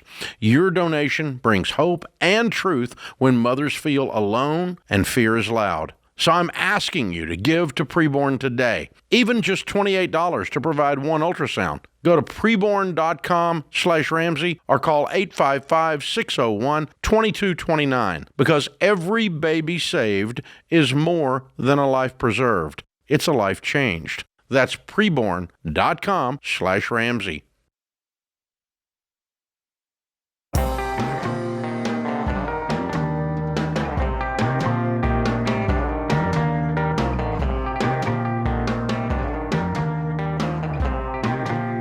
The Ramsey Show question of the day is brought to you by Why Refi. If your private student loans are in default, it's time for a plan. Why Refi helps you refinance defaulted private student loans into a low fixed rate payment so you can get back on the baby steps and start making progress. Go to whyrefi.com/Ramsey. That's the letter Y, REFY.com/Ramsey, and it may not be available in all states. All right, today's question comes from Brianna in Nevada. She says, when I try to explain to my husband what a waste it is to eat out, he gets offended. I tell him we can eat out for $100 and never see that money again, or I can buy groceries for $100 and that lasts for a week. His response is always, but eating out still fed you, so you survived? What? Okay. He's trading the convenience of eating out for our long-term goals of paying off debt and saving for a down payment. How can I convince him that eating out is keeping us from reaching our financial goals? Okay, so I think what's actually at play is just two sets of values here. He's willing to go to a certain extent to pay off debt, and you're willing to go beyond the extent that he's willing to go, if that makes sense. Oh boy. Okay, so these are the ones, John, I wish we had more to it. I'd love to know how much debt they had. I'd love to know what their income is. I'd love to know a little bit more. I want to know who cooks in this house, and maybe it's not great. Yeah. We have to eat out. Honestly, facts. Like there's that is a real part of it. Some people eat to survive and eat to live, and other people eat for enjoyment. I'm a person, if it doesn't taste good, I don't eat it. I'd rather eat 2 bites of something that's delicious than a whole meal of something that's terrible. Like I just can't. So my guess is you're probably going about this all wrong. We've got to figure out a way to make this exciting for both people. I'm guessing you guys never aligned on why we're doing all of this to begin with. That's it. To me, this looks like like eating out has become the proxy war for the real issue, which is we're not aligned on why this is sacrificing to get to a common goal. Yeah. And oh boy, let me just tread into this for a second. And the truth is there's two people, right? He has a set of values. You have a set of values. You want to align on how are we going to do our money. You have to decide which hills you're going to die on, because you're trying to get, in many ways, you're trying to get a little deer to come to you and do these baby steps. You don't want to scare it away. So if everything else is like trucking along and it's like, hey, we're making progress, this is just the one area that they're a little bit reticent to come on board. Oh, all right. Like, what's a way that we can slowly make that transition versus bashing somebody on the head of, you're doing 99% of the things I asked you to do. Where's the, and then you're slamming them for the 1%, right? Yeah. Maybe uncommon opinion, but maybe it's better than we think, right? Does that, do you see what I'm saying with this? Can we agree, no appetizers, no drinks, and we don't have to get ribeyes? And do we have to eat out? Does it have to cost $100, or can it cost $40, or can it cost $35? Right? I would just hate for this one thing to be the bone of contention when so many other things are maybe on track or hitting right. And it usually is one of two things, right? It's that. It is somebody that, you know, amazing is the enemy of perfection, right? It's got to be perfect. Or this is one of many, many places where they're not aligned. Yes, this is possible. just the easiest place for everybody to land. Yes, right. And yes. we fight about eating out. We fight about money, but that's just the tip of the iceberg. Yes, right? and only Brianna knows that. If that's the case, then 100%. There's many things at stake here. But if truly you can look at the situation and go, it's like my husband making up the bed every day. He's making up the bed. He may not do it exactly to the T the way I make up the bed, but the man is making up the bed. Yes. So I'm just going to leave that right there. And let me flip that around. I make the bed often. It's kind of like whoever's the last one out makes the bed. And I notice sometimes that I come back in after making the bed. Sheila's redone it. It's nicer than when I did it. Yeah. And that used to make me mad. I used to be like, oh, I'm not. And now it's like, you know what? She can do whatever she wants. If she didn't say anything and she just went back in and remade tidied it up. great. Awesome. Amazing. Yeah. We both won. And here's the deal, Brianna. At the end of the day, you don't have to go out. Yeah, he could go by himself. You don't have to go out to eat. You can say, I'm going to save that money, and I want to stay committed to the goals that we made. And so if you feel like you need to go out, great. I'll just stay here and eat the napkins in the glove box, because I guess somebody's got to. It's leading by example, which is pretty awesome. I'll just have yogurt and granola and we'll call it, or whatever. But you don't have to go. You've got more autonomy in this thing than you think you do. But I don't know. I think there's a conversation beneath this conversation, which is, are we aligned on this deal? I agree. All right, let's go out to San Antonio, Texas, and talk to Lily. Hey, Lily, what's going on? Hi. Yes, so I am currently enrolled in an online class at GCU. I'm studying for education, and they have me with, so for my account, they linked it with like the FAFSA subsidized loan. However, my mom offered to take out equity on the house and then pay her back. Okay, so what if you stop doing everything that you're doing except for going to school and just doing that somewhere else? Yeah, so I currently also work full-time, and the program at GCU is one class every 8 weeks, and that really works for. Did you say at TCU? GCU, yeah. GCU. Grand Canyon University. Yeah. Yeah. So a private, online, faith-based university. Yes. Whew. Very expensive, correct? Yes, Yes. it is. And it's $1,500 per class. Mm-hmm. Okay. Oh, gosh. Whereas you could get a teaching certificate, and by the way, and I don't want to be that guy, but I'm going to be that guy for a second. I worked a full-time job and got 2 PhDs while working full-time jobs. Okay. It was not fun, and I had kids. It was not fun. It was miserable. Right. And we just you do it for a season, and then you get on about your life. Right. Right. And so you're picking a very expensive place, and now it's all the way to where your mom's considering putting her house on the block. Exactly. Please don't do that to her. Exactly. No, and that's what I told her. Like, I don't want to do that. Don't do this to yourself. Don't do this to like. This tells me that you didn't look through a whole bunch of other options, because there are other options in your area. Why does it have to be this one in your mind? In my mind, it's because it's online and it's more flexible. Oh, so we're just looking for flexible online school? That's the criteria? I love that. That means there's tons of options. Tons of options. Yes. Yeah, I also saw the Western Governors University, WGU. How much cheaper is that one? A lot. A lot. And by the way, I've worked at multiple faith-based universities, private schools. I love them. I'm a huge believer in them. But I'm not a believer in mortgaging your souls for it. I'm not a believer in your mom putting her house on the block for it. Exactly. Right? Mm-hmm. Mm-hmm. And so, I would...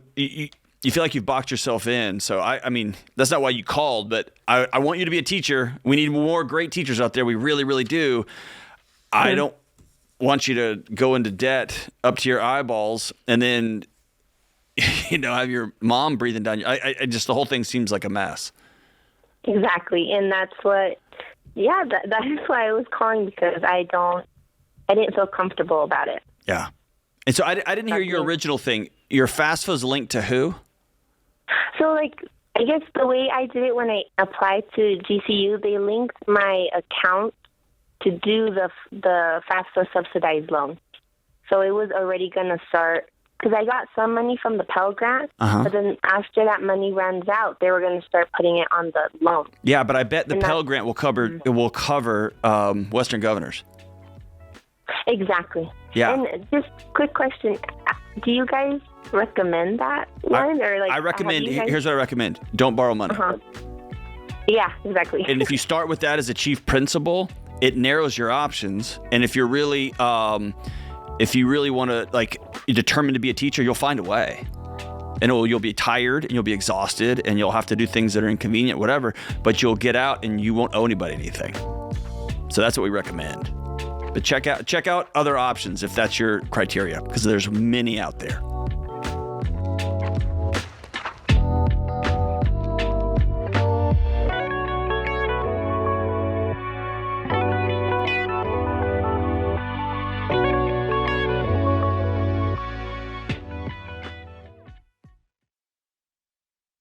This show is sponsored by BetterHelp. All right, as we head into the new year, I want you to take an inventory of all of the junk you're carrying. You know, all those things you have to do, all those things you think you should do, all of the past hurts, all the past pains, all the past guilt and shame, all of it.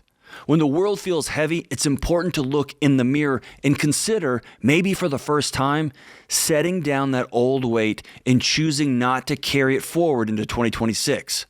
Therapy can help you identify the heavy stuff, set it down, and move forward with clarity so you can focus on who you want to become in the new year. If you're thinking about therapy, check out my friends at BetterHelp. With over 30,000 therapists, BetterHelp is one of the leading online therapy providers in the world, trusted by millions. They have an average rating of 4.9 stars out of 5. And it's easy to fit into your busy schedule because it's totally online. To get started, just answer a few easy questions and BetterHelp will connect you with a licensed therapist who will fit your needs. And if it's not the right fit, you can change at any time for no extra cost. You can't feel lighter without leaving behind what's been weighing you down. Go to BetterHelp.com/Ramsey to get 10% off your first month. That's BetterHelp, HELP.com/Ramsey.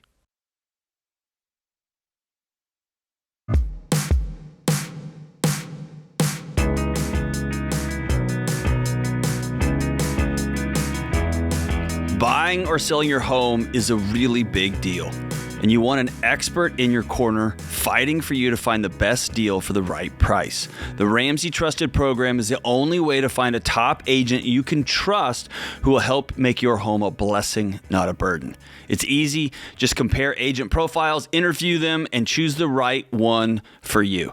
Find a local Ramsey Trusted Real Estate Pro for free at RamseySolutions.com/agent or click the link in the description if you are listening on YouTube or podcast. Let's go back to Houston and talk to Dustin. Hey, Dustin, what's going on? Hey, John. How are you? I'm good, brother. How are you, man? I'm doing well. It's a pleasure to talk to both of you. You too, man. I'm a long-time listener and a first-time caller. I just need some guidance. My question is, would you guys recommend me buying a house even though I don't like the job I'm currently in? I am 28 years old, single, never married, and no kids.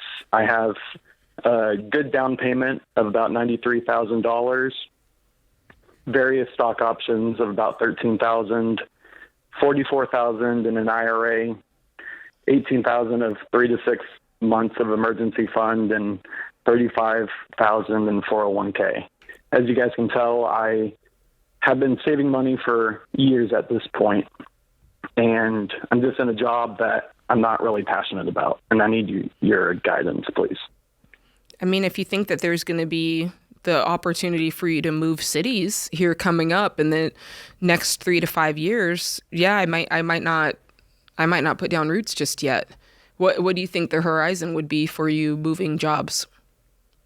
I'm open to it. I've been based here in Houston my whole life, and I've always wanted to move cities, make a big change like that. What's holding you back? Family. My family is, I'm really close to my family, and we're all within a 10-minute span of each other right now. Currently live with my mom, so it's been a big blessing being here with her. I'm just not really sure if I'm ready to make that change.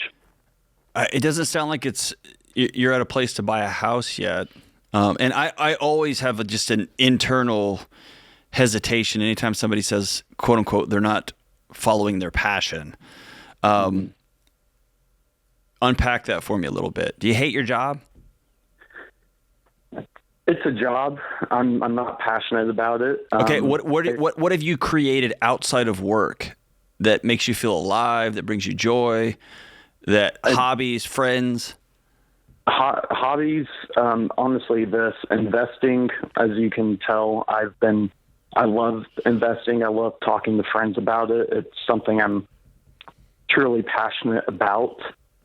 And originally, whenever I went to school for this, and things happened and I had to shift gears.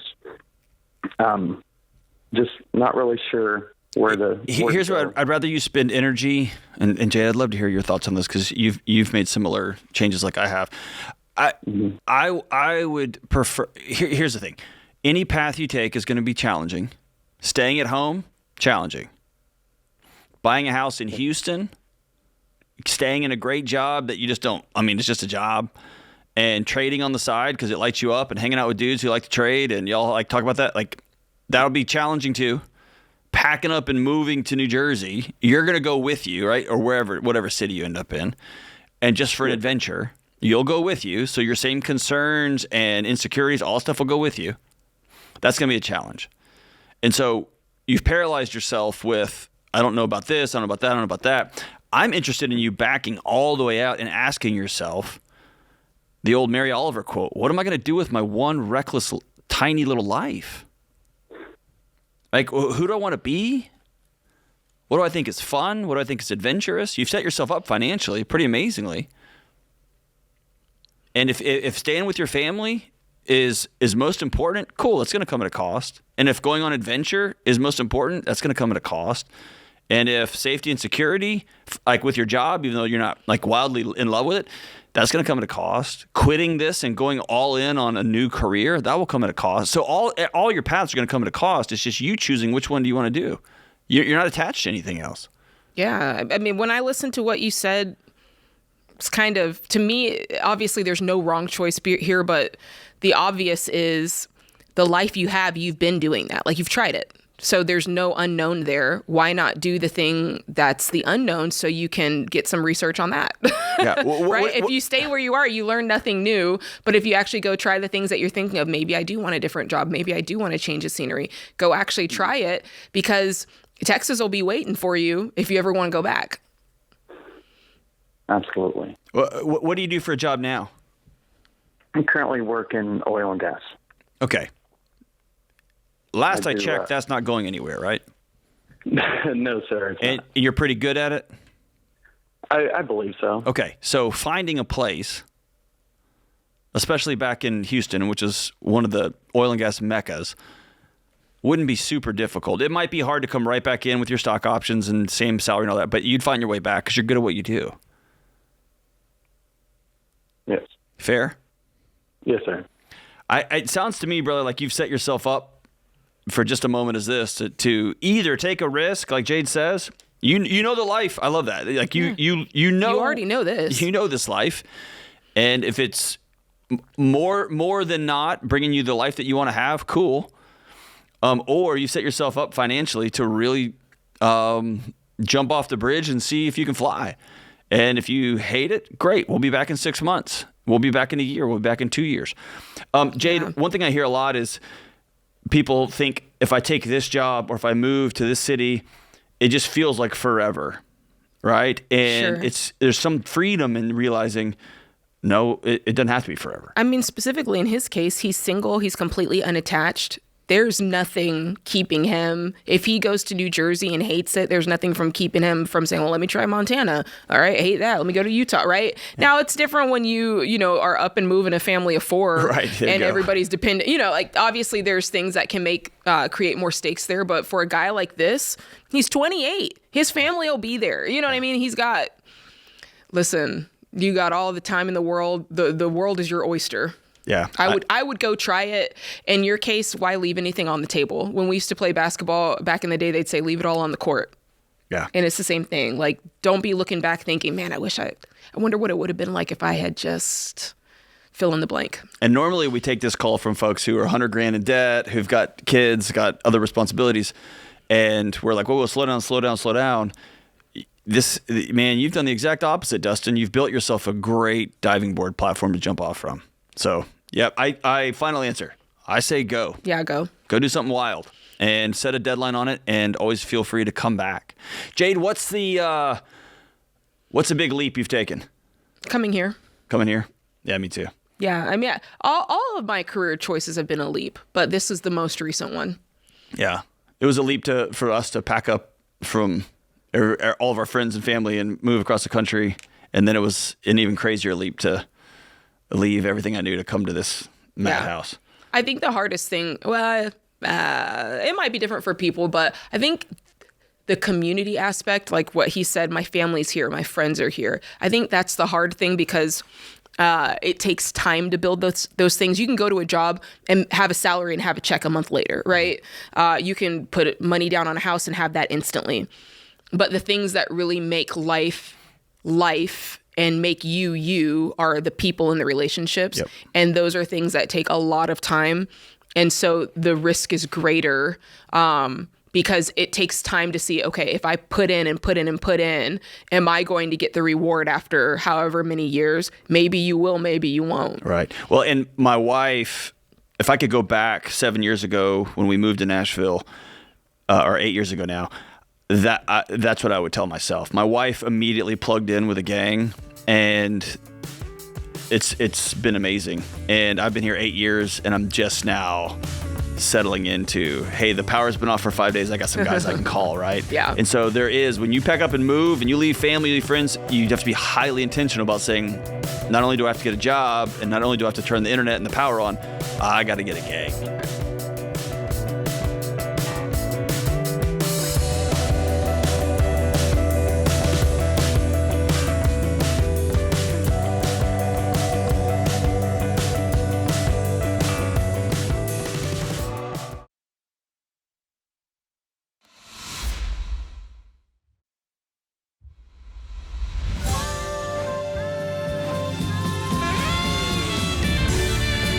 Welcome back to the Ramsey Show in the Fairwinds Credit Union studio. I'm John Delony, joined by Jade Warshaw, taking your calls live. Let's go to Las Vegas and talk to Steven. Hey, Steven, what's up, man?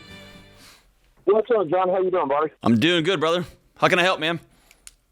Well, so I'll try to we'll make this brief. My wife and I were on baby step 2. We're making great progress. Matter of fact, earlier today, I made the last payment on a credit card, got it paid off. Attaboy, way to go, dude. We're getting it. Honestly, I'm loving it. And I told my wife, I don't care if I'm a multimillionaire, I'm still going to be shopping at thrift stores. I don't see the reason to change that. Very good. Now, what's going on right now is with my mother-in-law. My wife and I have been married for several years. We have a son. I work so she can stay home and be with our son, and I'm very grateful to be able to do that. She is very, very pushy when it comes to money, and she's made some really stupid financial decisions, and she's tried to force my hand several times. When we first got married, I lived in Georgia. She moved in with me, of course, after we got married. Are you talking about your wife or your mother-in-law? Who's pushing? My wife. No, my mother-in-law, Lord help us. No, my wife. So my mother-in-law was pushing me to sell my house at a time when the market was down, and we'd have been $20,000 in the hole had I sold it at that time. She tried to get my wife to leave me if I refused to sell it at that time. Oh, boy. And she's pulled stunts like that several times, and recently tried to get me to buy a house, and I told her, look, the market is up. If I buy it, the market's going to correct, and we're going to lose a ton of money. Hold on. This has nothing to do with markets. Like, it has nothing to do with any of that stuff. The only thing that matters here is you continuing to give your mother-in-law's wisdom and her advice and her threats and her demands, all of that is about power. That's not about home ownership. It is, and it's my wife is kind of the good child, and so she's always been scared to not do what her mom says. She's gotten a whole lot better. She's come a long way. I'm really proud of her. How does your mother-in-law even know the things that are going on in your house? Well, is your wife telling her? Is your wife talking to her about things that they shouldn't be talking about? She's not said a whole lot, but she does tell her some things. And early on in our marriage, she told her too much. She's quit doing that. Good. Okay, she needs to be the one that tells her mom, hey, Mom, thank you for the wisdom and the advice, but me and my husband got this. Yeah, and I guess one of the questions, part of the problem is I told my wife, look, we're going to have to draw some lines in the sand with your mom. And there's going to have to, if she crosses those, there's going to have to be consequences. Wait, why? Why? Why don't you just let her mom say what she's going to say and you'll go on about your lives? Yeah, what's a consequence in your mind? Well, I honestly don't know at the moment. It's just that she's caused conflict between my wife and I over this. Okay, but your mother-in-law is becoming a proxy war for the real issue, which is, are you and your wife aligned on how y'all want to do your life? We are much more. Honestly, the longer we've been married, the more aligned we are. Okay, I want y'all to recenter back on that. My dad and I see differences in politics. We see differences in economics. We see differences all over the place. And so when I'm around him, you know what he does? He does what a dad should do, which is he tries to tell me what I need to know. Right? And I get to decide, I'm cutting you off, or I can listen. And there's been some wisdom in some of the stuff he's told me over the years. In fact, there's been a ton of wisdom. And a lot of it, I go, that's great, man. As for you and your house, you and my mom, y'all get to do that. But me and my house, me and my wife, we're going to do something different. It's great. Right. Right? Fair enough. And if she's actively trying to divide you and your wife, that's the real issue, is that your wife has to put her foot down on that because it's her mom. Right. And if she won't, then you and your wife have an issue, not you and your mother-in-law. And, we've come along, like I said, we don't really have near as much of an issue anymore. I mean, my wife is... Oh, whoops. Go ahead, brother. Sorry, man. No, it's all right. My wife has kind of come into her own quite a bit. She was very scared to make her mom mad when we first got married. She's no longer that way. Sure, and that's common. So it's gotten better, but even though it's gotten better, you're still pushed to the point of calling a radio show. Yeah, your mother-in-law can't force you to do anything. Legally, morally, ethically, like you can't feel forced, right? You can just hang up the phone. Right. Fair enough. I think that's the place I think that's where we need to start. We're working on life goals, and we're going to homeschool our son. And I mean, we're very old school, traditional Christians, conservatives. And great. But it only matters if you and your wife are aligned on this.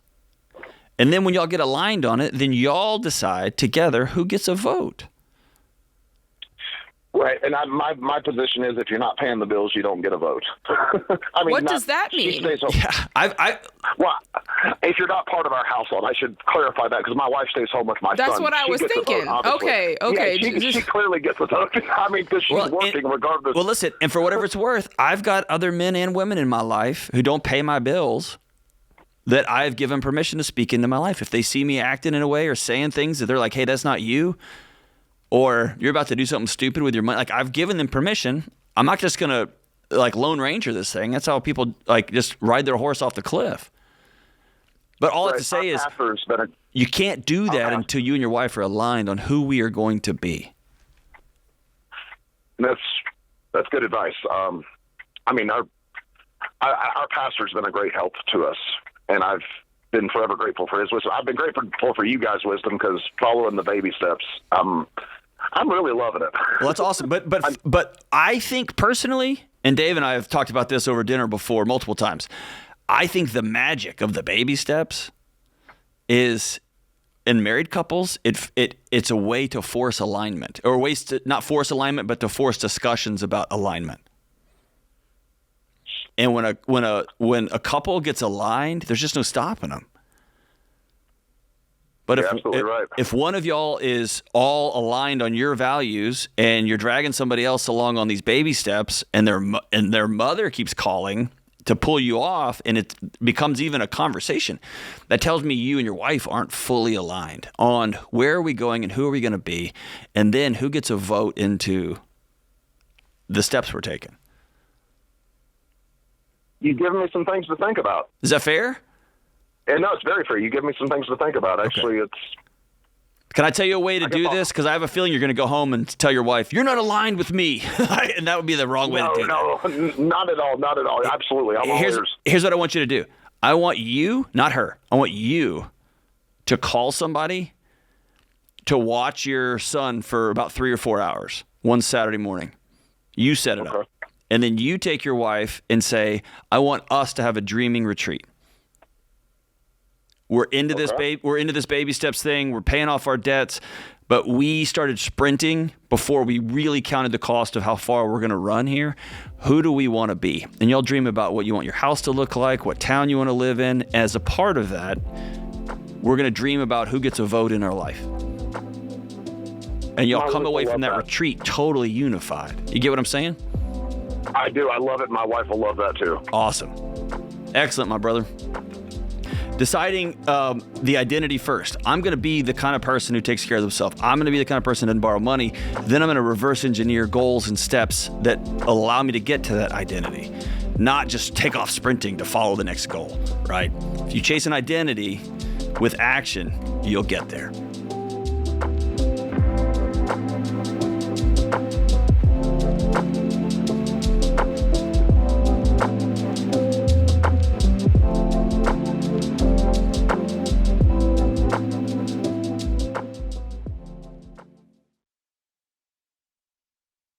Okay, picture this. You sit down to do your taxes, but instead of stressing out, you're actually ahead of the game and filing with an affordable software that makes your computer shoot confetti when you're done. Okay, not that last part, but Ramsey Smart Tax does make filing easy and doesn't make your bank account cry. Ramsey Smart Tax is 100% accurate software that's honest about its pricing and is backed by a company who's been in the business for over 50 years. So go to RamseySolutions.com/SmartTax to take advantage of early bird pricing and stress-free filing. That's RamseySolutions.com/SmartTax.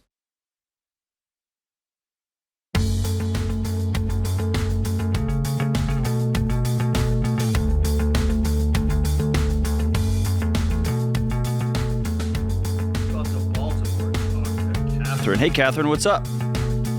Hi. What's going on? Hi. I am a single mom, and my child support ended abruptly last month.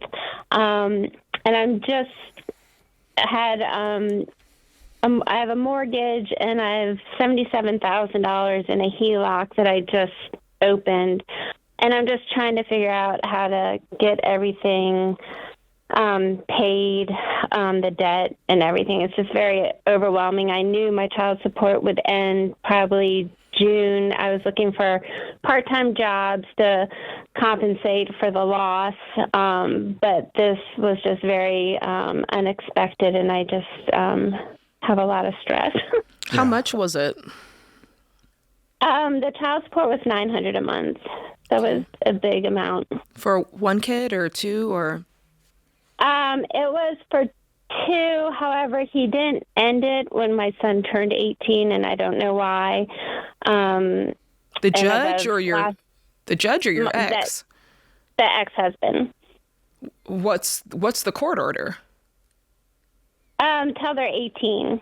Okay, so can you fight this if he is choosing not to early? Like, what's the situation surrounding him not paying until 18?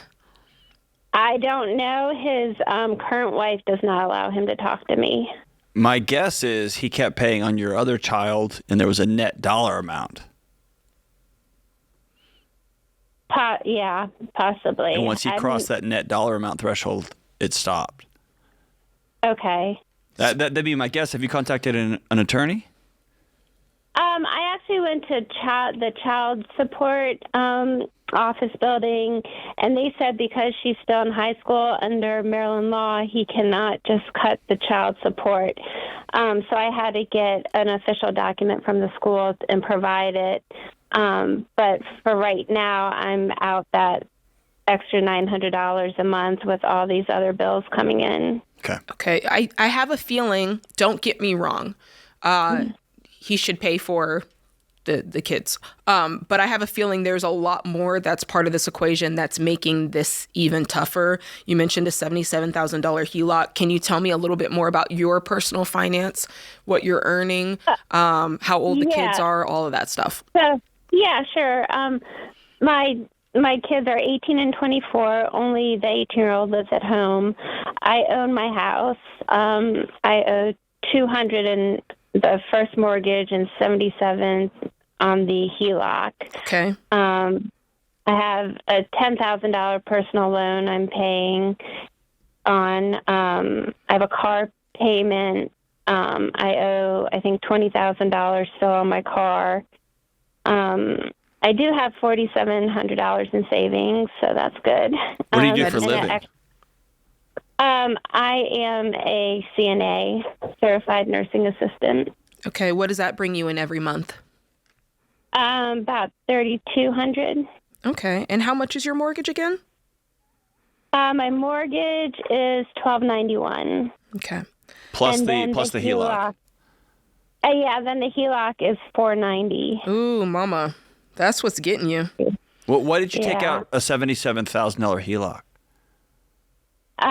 Because I had a credit card debt, and the minimum payments were getting up to like $300 to $350 a month.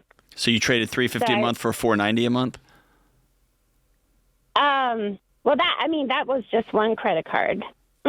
Okay. So overall, it was like almost $1,000 in minimum payments. Okay, so we can't really go back, but the logic there was flawed, is what John is trying to tell you, because now we're paying $1,800 a month to live where we were once paying $1,291, and it was way more reasonable with your income. Whew, girly, I think that you put yourself in a really tough spot because this is now your home that's on the line, and it is now half of your income, more than half of your income. So for that reason, unless you see your income going up drastically here soon, you put your house on the line because you can't have your mortgage can't be 50% of your take home pay. How much equity do you have in this house? Probably $95,000. Oh, so you barely have enough to even clear the HELOC. Sheesh. Okay. Here's the options. I'm going to just shoot you straight. Option one is you figure out a way to increase your income drastically. Because here's the thing, your child's 18. Even if the child support lasted until June, it was still going to go away, which means by June you still would have been in the same situation with your income. So while I wish that you were still getting that money, in the grand scheme of it, it's kind of neither here nor there. It was buying you a little bit of time here. So unless we can figure out a path to get your income up very, very much, you might have to sell this house. And when you would sell it, what you would do is pay off the $77,000 HELOC and maybe have a little bit left to clear out some of this personal loan, possibly all of it. It just depends on what the fees are. And then what you could turn around and do is sell your car and use the $4,700 you have saved and buy a cash beater, and you're completely square. And you're debt-free. You're debt-free, but you're starting from scratch, and you're rebuilding something really new and something really awesome. And I just told you a lot. I realized what I did. And I don't expect you to go, okay. I expect you to go home and sob. Yeah. It's hard. Yeah. But I mean, when was the divorce? Oh, 2010. Okay. It sounds like there's been some sort of, I don't want to say punting, but some sort of kind of bending around reality that over the last 16 years, you've racked up $75,000 in credit cards, bought a car you couldn't afford, tried to keep this house together for the kid. You get what I'm saying? Like, I get it. And man, I talk to so many folks who've been divorced and are trying to hang on to what was and trying to give the kids a good life. And all that stuff is admirable and noble, but you just reached a line where like the math isn't working for you anymore. You have a big math problem. Yeah. Are you working full time? Yes. Okay. Yeah, I guess the other opportunity, like the other option, like Jade said, is you just try to hang on to everything, and you decide for the next 3 to 5 years you're going to work every overtime shift. You're going to work Saturdays, Sundays, and you're just going to live that life. And that's a very tough life sustainability wise, because even if you clear out all this debt, then you would be tackling the mortgage and you're still at 50%. So the margin that you have to put towards this debt, I mean, you'd have to go crazy with overtime, and you'd have to do it for quite a while. So just putting that out there, if you're up for it, more power to you. But it's a journey. Right. No, I understand. Yeah. I hate this for you. It is what it is. I think. Yeah. Have you sat down with your kids and just kind of been honest about, here's my financial position? Yes.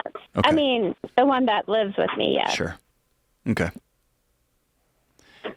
Yeah, I mean, go ahead. I was going to say there's part of it. It's a perspective thing. Obviously, the suggestions I gave are neither fun, but there's part of that. I kind of like the idea of a fresh start. I love that. That could be Jade. really a great adventure for you. And scary, but also really, really great. The debt is gone. The mistakes are gone. The kids are gone. Yeah. And you're just now out here living your best life. That's pretty awesome. Well, and I can say my wife and I did very similar. We sold the house, sold stuff, moved into a dorm. You've made similar sacrifices. And it looked at the time to my friends and community, we're crazy. But it was a path to freedom. Yeah. And it was the fastest path I could get to. Yeah. And at that point, I was more interested in how fast what's the fastest way to get to between two lines, right? I'm just gonna fly. It's not taking a step backwards. It's taking many, many steps very quickly forward to get to service. Yeah. So it's a tough pill to swallow, but that's the mathematical reality.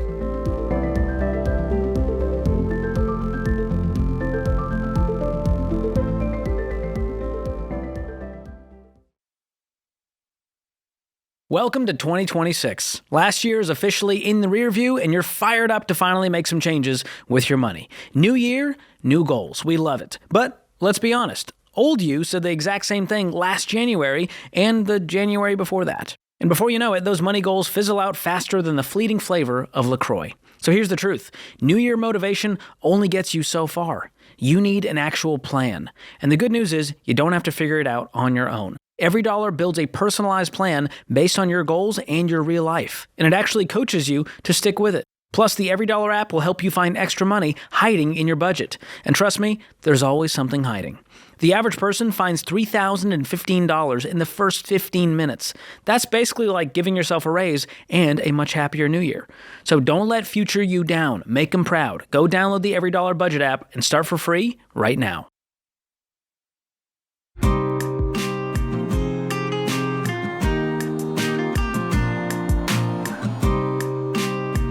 Everyone needs insurance, but it can be hard trying to find pros who aren't just looking to make a buck, and it's hard to find agents who know what they're talking about. Ramsey Trusted Insurance Pros are vetted and coached to make sure they're market experts who have your best interests at heart.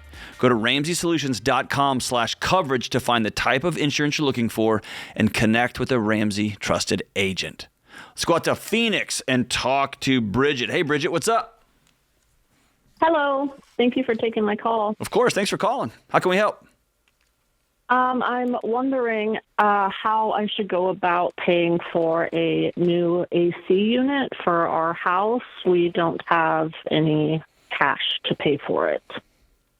Alrighty. Tell us what money you do have. What are you earning every single month?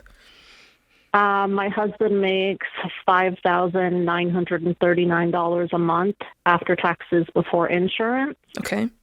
I am a stay-at-home mom. Okay. And there's zero money saved, is what you said. We have $1,800. $1,800? Yes. Okay. What's it going to cost to get the new AC? We got two opinions. One smaller business guy said it was going to cost about $10,000, and then a more well-known business in our area said it would be about $15,000, but that they could offer rebates that could get us down to about $12,000. Okay. But I've heard that the rebates can be difficult to get. Sure. So is it completely out? Is it completely dead? You're sitting there in the cold? It's not completely dead. It's our air conditioning unit. Not the heat. Sitting there in the heat. Really Yeah. hot. Is there a possibility you can let it ride for 3 months since we're in the middle of winter? There is a possibility, yes. But of course, in Phoenix in the summer, demand gets a little bit higher. The prices of things go up. So we wanted to get ahead of it if we could. Yeah, but here's the thing. Before it got hot and we needed to turn it on. I get that. You just don't have the money for it. Yes. Yeah. But there could be time to save money and get it done before June or before May hits. I am currently using the EveryDollar app, and I am in the red. I have only used the EveryDollar app this month. Mm-hmm. Prior to that, I was budgeting in a book for about 6 months, and I wasn't really getting anywhere. Okay. Tell me about being in the red. What are you seeing that is the issue? We have a car payment and credit card debt, a little bit of medical debt, and a little bit of a private student loan. Okay. Right now, altogether, it's about $1,400 in debt a month. That's minimums? Yeah, that's all minimums. Okay. And then how much is your mortgage or your rent or whatever? $1,100, but my husband pays an extra $100 on that. Okay. So that's definitely not the problem. So we've got about $2,500 here. Tell me where else is the problem, because we've got a great mortgage. We've got minimums covered. Where is the other $2,600 going? We're spending about $850 on groceries a month. There's 6 of us, 2 adults, 4 children. Yep. Great. 2 of them are teenagers. 1 of them is in elementary school. Yeah, my 4-year-old. Yep, I think that's great. So now we're down to $1,800. Do you see what I'm doing here? I'm trying to pinpoint the issue. There's something here. Do you have daycare? No daycare. Okay. There's something here that's eating your lunch. You'll be able to see it in EveryDollar, but right now you're kind of in a point of a little beyond 4 walls. It's like, okay, I've got to make sure I'm paying the minimums on everything. Obviously, I got to keep food on the table. Obviously, I got to keep the mortgage covered. We just covered that. Unless there's some medical thing or a lot of insurance that I don't know about.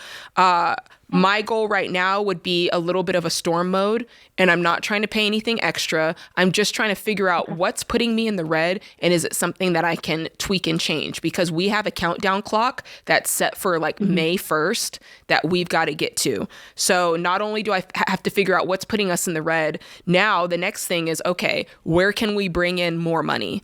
Is it something that you can pick up work? Is it something that your husband can pick up work? Let's take some time and brainstorm that out. Yeah, we are spending about $820 a month in insurance premiums. Okay. And my husband, he is an executive sous chef. He works from 8 a.m. to 10 p.m., 5 to 6 days a week. He could not pick up anything. I could try to do something. Previously, my job, I was cooking as well. Got it. And now I have to have the flexibility to drop off all the kids at school and pick up all the kids. How many that kids? Industry doesn't really. 4. Well, 3 of them are in school, and I have my 4-year-old at home. 4-year-old's at home. Going to go to school soon for kindergarten, I'm guessing. So back to the budget, I'm still having $980 that I'm seeing that's unaccounted for, and it's probably going here or there, but that's what I want. I want you to get to the point, and you got to, of what is like necessity, because you guys are in a necessity mode. If it ain't a necessity, clocking it out of the budget because you can't afford it. You need whatever money you can find that you're going to add together with this $1,800 that you already have saved to start to be able to get closer to this $10,000 mark. So it's reverse engineering this math and saying, okay, what do we need to bring in to get $10,000, really another $8,000 by May? And that's the math problem. And here's the other reality. If you went out today and borrowed $10,000 to put this in, according to your budget that you've done on every dollar, you wouldn't be able to make that minimum payment. Oh, yeah. You'd be now $500 more in the red. Yeah. And so I would draw a really firm line and say, we're not going to borrow money. What must be true? And by the way, like your husband works like crazy. Kudos to him. It might be for 3 months for his family. He's got to get up on Sundays and go throw boxes somewhere. Okay. Or get up in the morning after sleeping for a few hours and go. Maybe. I don't know what else, but maybe it's in the cars. Tell me about your cars. Can you sell that car with a car payment? We have one 5-seater car that is what he takes to work. That's paid off. And then the one that fits all of us is the one we make the car payment on. That's $686 a month. What's the total amount you owe on it? $21,000. Okay. Do you know what it's worth? Kelly Blue booked it this morning. Private party. It was sitting at around $24,000. Okay. What about the 5-seater? What's that worth? That I have had for a lot of years. It's a 2011 Ford. Got it. Okay. It's probably only worth $2,000. Yeah. Okay. I think John's right. I think there's going to be some strong discomfort that's going to take place here in the next couple of months, but it's going to be for a great gain because, to your point, you couldn't afford a debt payment even if you wanted to. Yeah. The one AC company, the bigger company, said that they had a 18-month 0% interest financing option, but the smaller company doesn't do financing at all. Here's what I want you to do. It's still a payment. It doesn't matter if there's nothing gaining on it. It's still a payment. What I want you to do, I want you to swap where your brain power is going.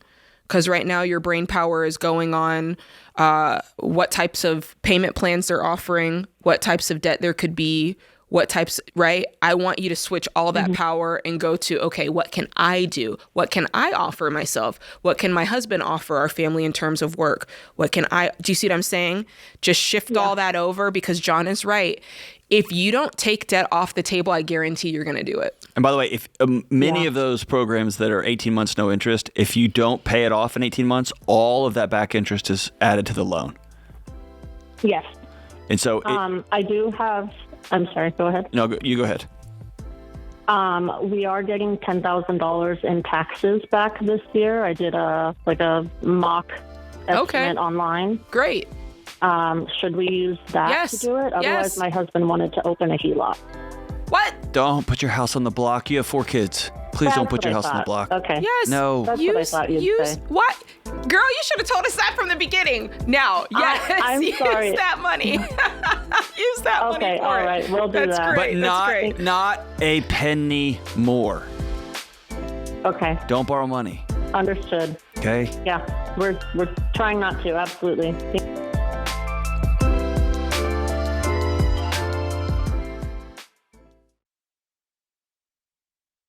If you've been paying off debt, working the plan, and have reached baby step 4 or beyond, you've done the hardest part. Now it's time to celebrate. The Live Like No One Else cruise is back. March 14 through 21, 2027. Join all the Ramsey personalities and me as we sail to Half Moon Cay, Cozumel, Jamaica, and Grand Cayman. Cabins sold out last time, and they will again. Lock in yours with a $600 deposit at RamseySolutions.com/events. That's RamseySolutions.com/events.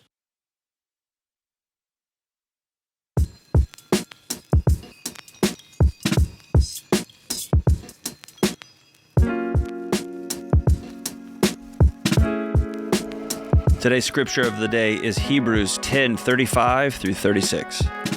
So do not throw away your confidence. It will be richly rewarded. You need to persevere so that when you have done the will of God, you will receive what he has promised.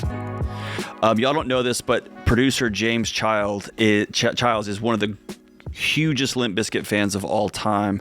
And in honor of him, today's quote is from one of his heroes, Fred Durst. Fred Durst says, "To walk around with an ego is a bad thing. To have confidence in yourself is a great thing." Shout out Fred and shout out James, the biggest Limp Bizkit fan I know. Let's go out to Detroit, Michigan and talk to Zane. Hey, Zane, what's up, man? How you doing? We're doing all right, brother. What's up with you? So just a little backstory. I was an athlete, and then I left school to pursue a job that I thought was going to be my career. It turned out it wasn't for me, and I got into a little accident, and I'm 24 right now, and I got a $1.2 million case settlement. I don't have much debt, not many expenses. I'm not working anymore. I'm kind of just floating around. I don't have a place to really stay, so I'm kind of just staying in my car for a while. The first check is supposed to be over 6 years. The first check is coming in a couple of days, and I'm not really sure what to do with it. How much will it be? $1.2 million. The first check. I thought you said the $1.2 million is over 6 years. Yeah, $200,000 for 6 years. Okay, $200,000. Okay, wow.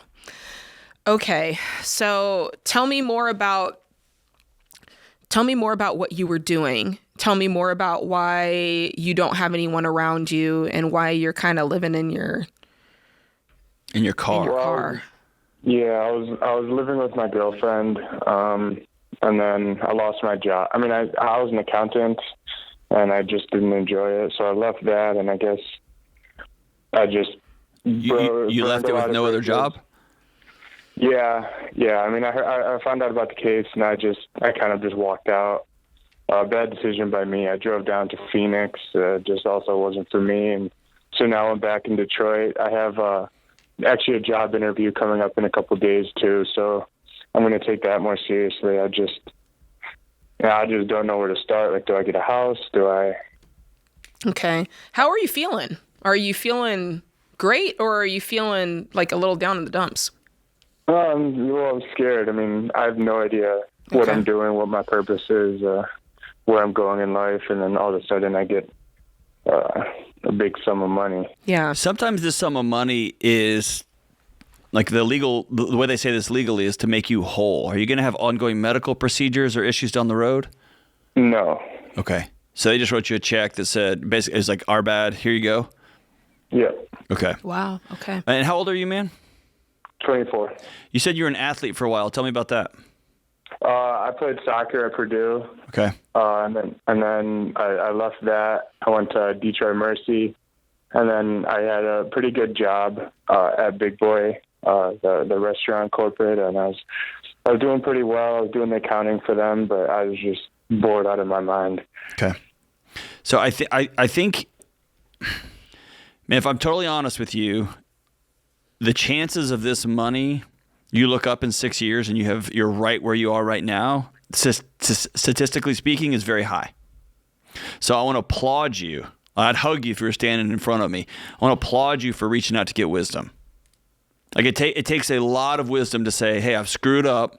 I was an athlete my whole life, and I've been floundering with who I am now that I don't have that kind of structure. I thought I wanted to do this corporate thing. That wasn't for me. I screwed that up too. Like, you're wise beyond your years, so I want to applaud you, okay? Thank you. But I also hear that, I'm not saying this as a diagnosis, but I hear that underlying, I don't want to say depression, but dude, you're just running low right now. And I'm just trying. Yeah. I think you're worth calling somebody in the local Detroit area, and don't tell any of your buddies. You don't have to run your mouth about it, but just go sit down with a counselor and say, hey, I just want to talk through some stuff. Yeah. 'Cause it sounds like you're carrying a lot of weight.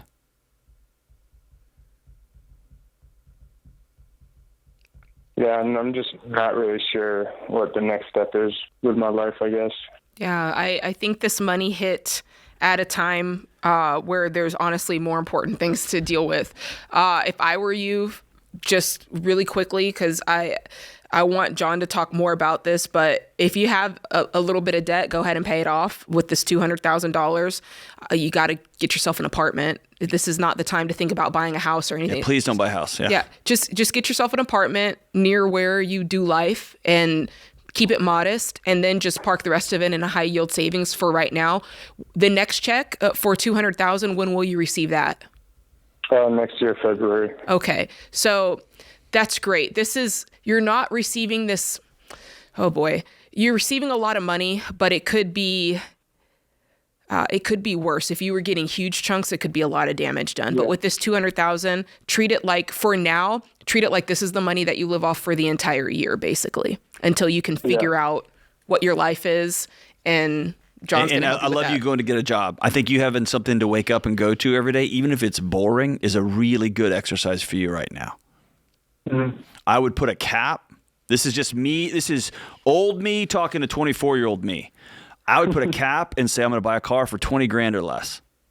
Okay. Because you're going to want to go out. You're going to have $200,000 and you're going to want to go out and you're going to ask a couple of your buddies and you're going to end up with a $90,000 car that will depreciate, off a cliff, right?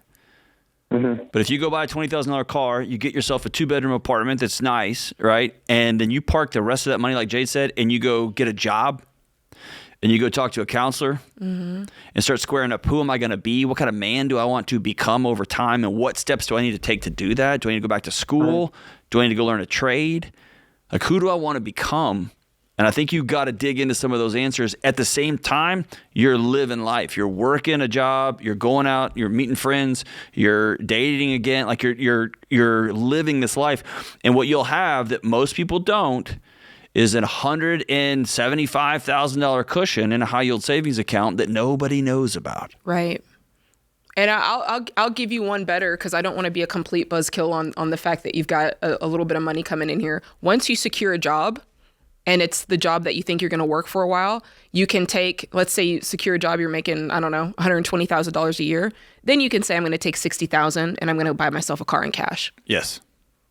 Okay. You know what I'm saying? And that way you've done the fun thing. But for the most part, this is your legacy money. Like, you can blow $1.2 million in a hot second. You can blow $200,000 a year in a hot second if you're not smart with it. So, and everyone around you, listen to me. Everyone around you is going to tell you to buy a house, buy a car or two, to always pick up the tab when y'all go out to a restaurant, to buy crypto.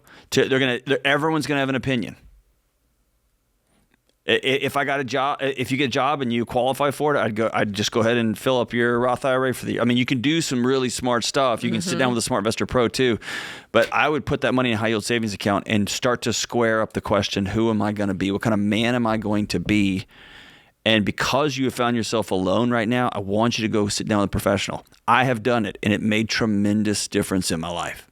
And many of the men that I trust have gone to sit with a counselor too. I just think that's where you're at right now, brother, because I can hear it in your voice.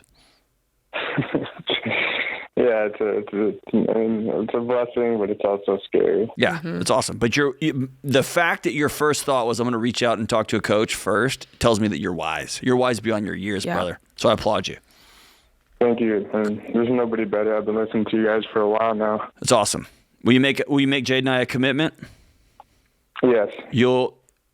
By March 1, you'll be debt-free. You'll have yourself a nice but not crazy car, and you'll have yourself an apartment. Yeah, I promise. And you promise you'll have the rest of that in a high-yield savings account, and you won't tell any of your other friends this money's coming? I promise. Excellent. Now you're on the path, brother. Proud of you, dude. Yeah, Jade, I don't want to say I'm proud that he got in a wreck and got money or got in an accident. Well, but he's okay, so that's good. Yeah, I'm glad he's okay, and I'm glad that he's wise and said, okay, my life just changed, and I don't think I've got the mental or emotional capacity for it, and I'm reaching out for help. That's good. If you need to talk to somebody, go talk to somebody. Love you guys. Bye.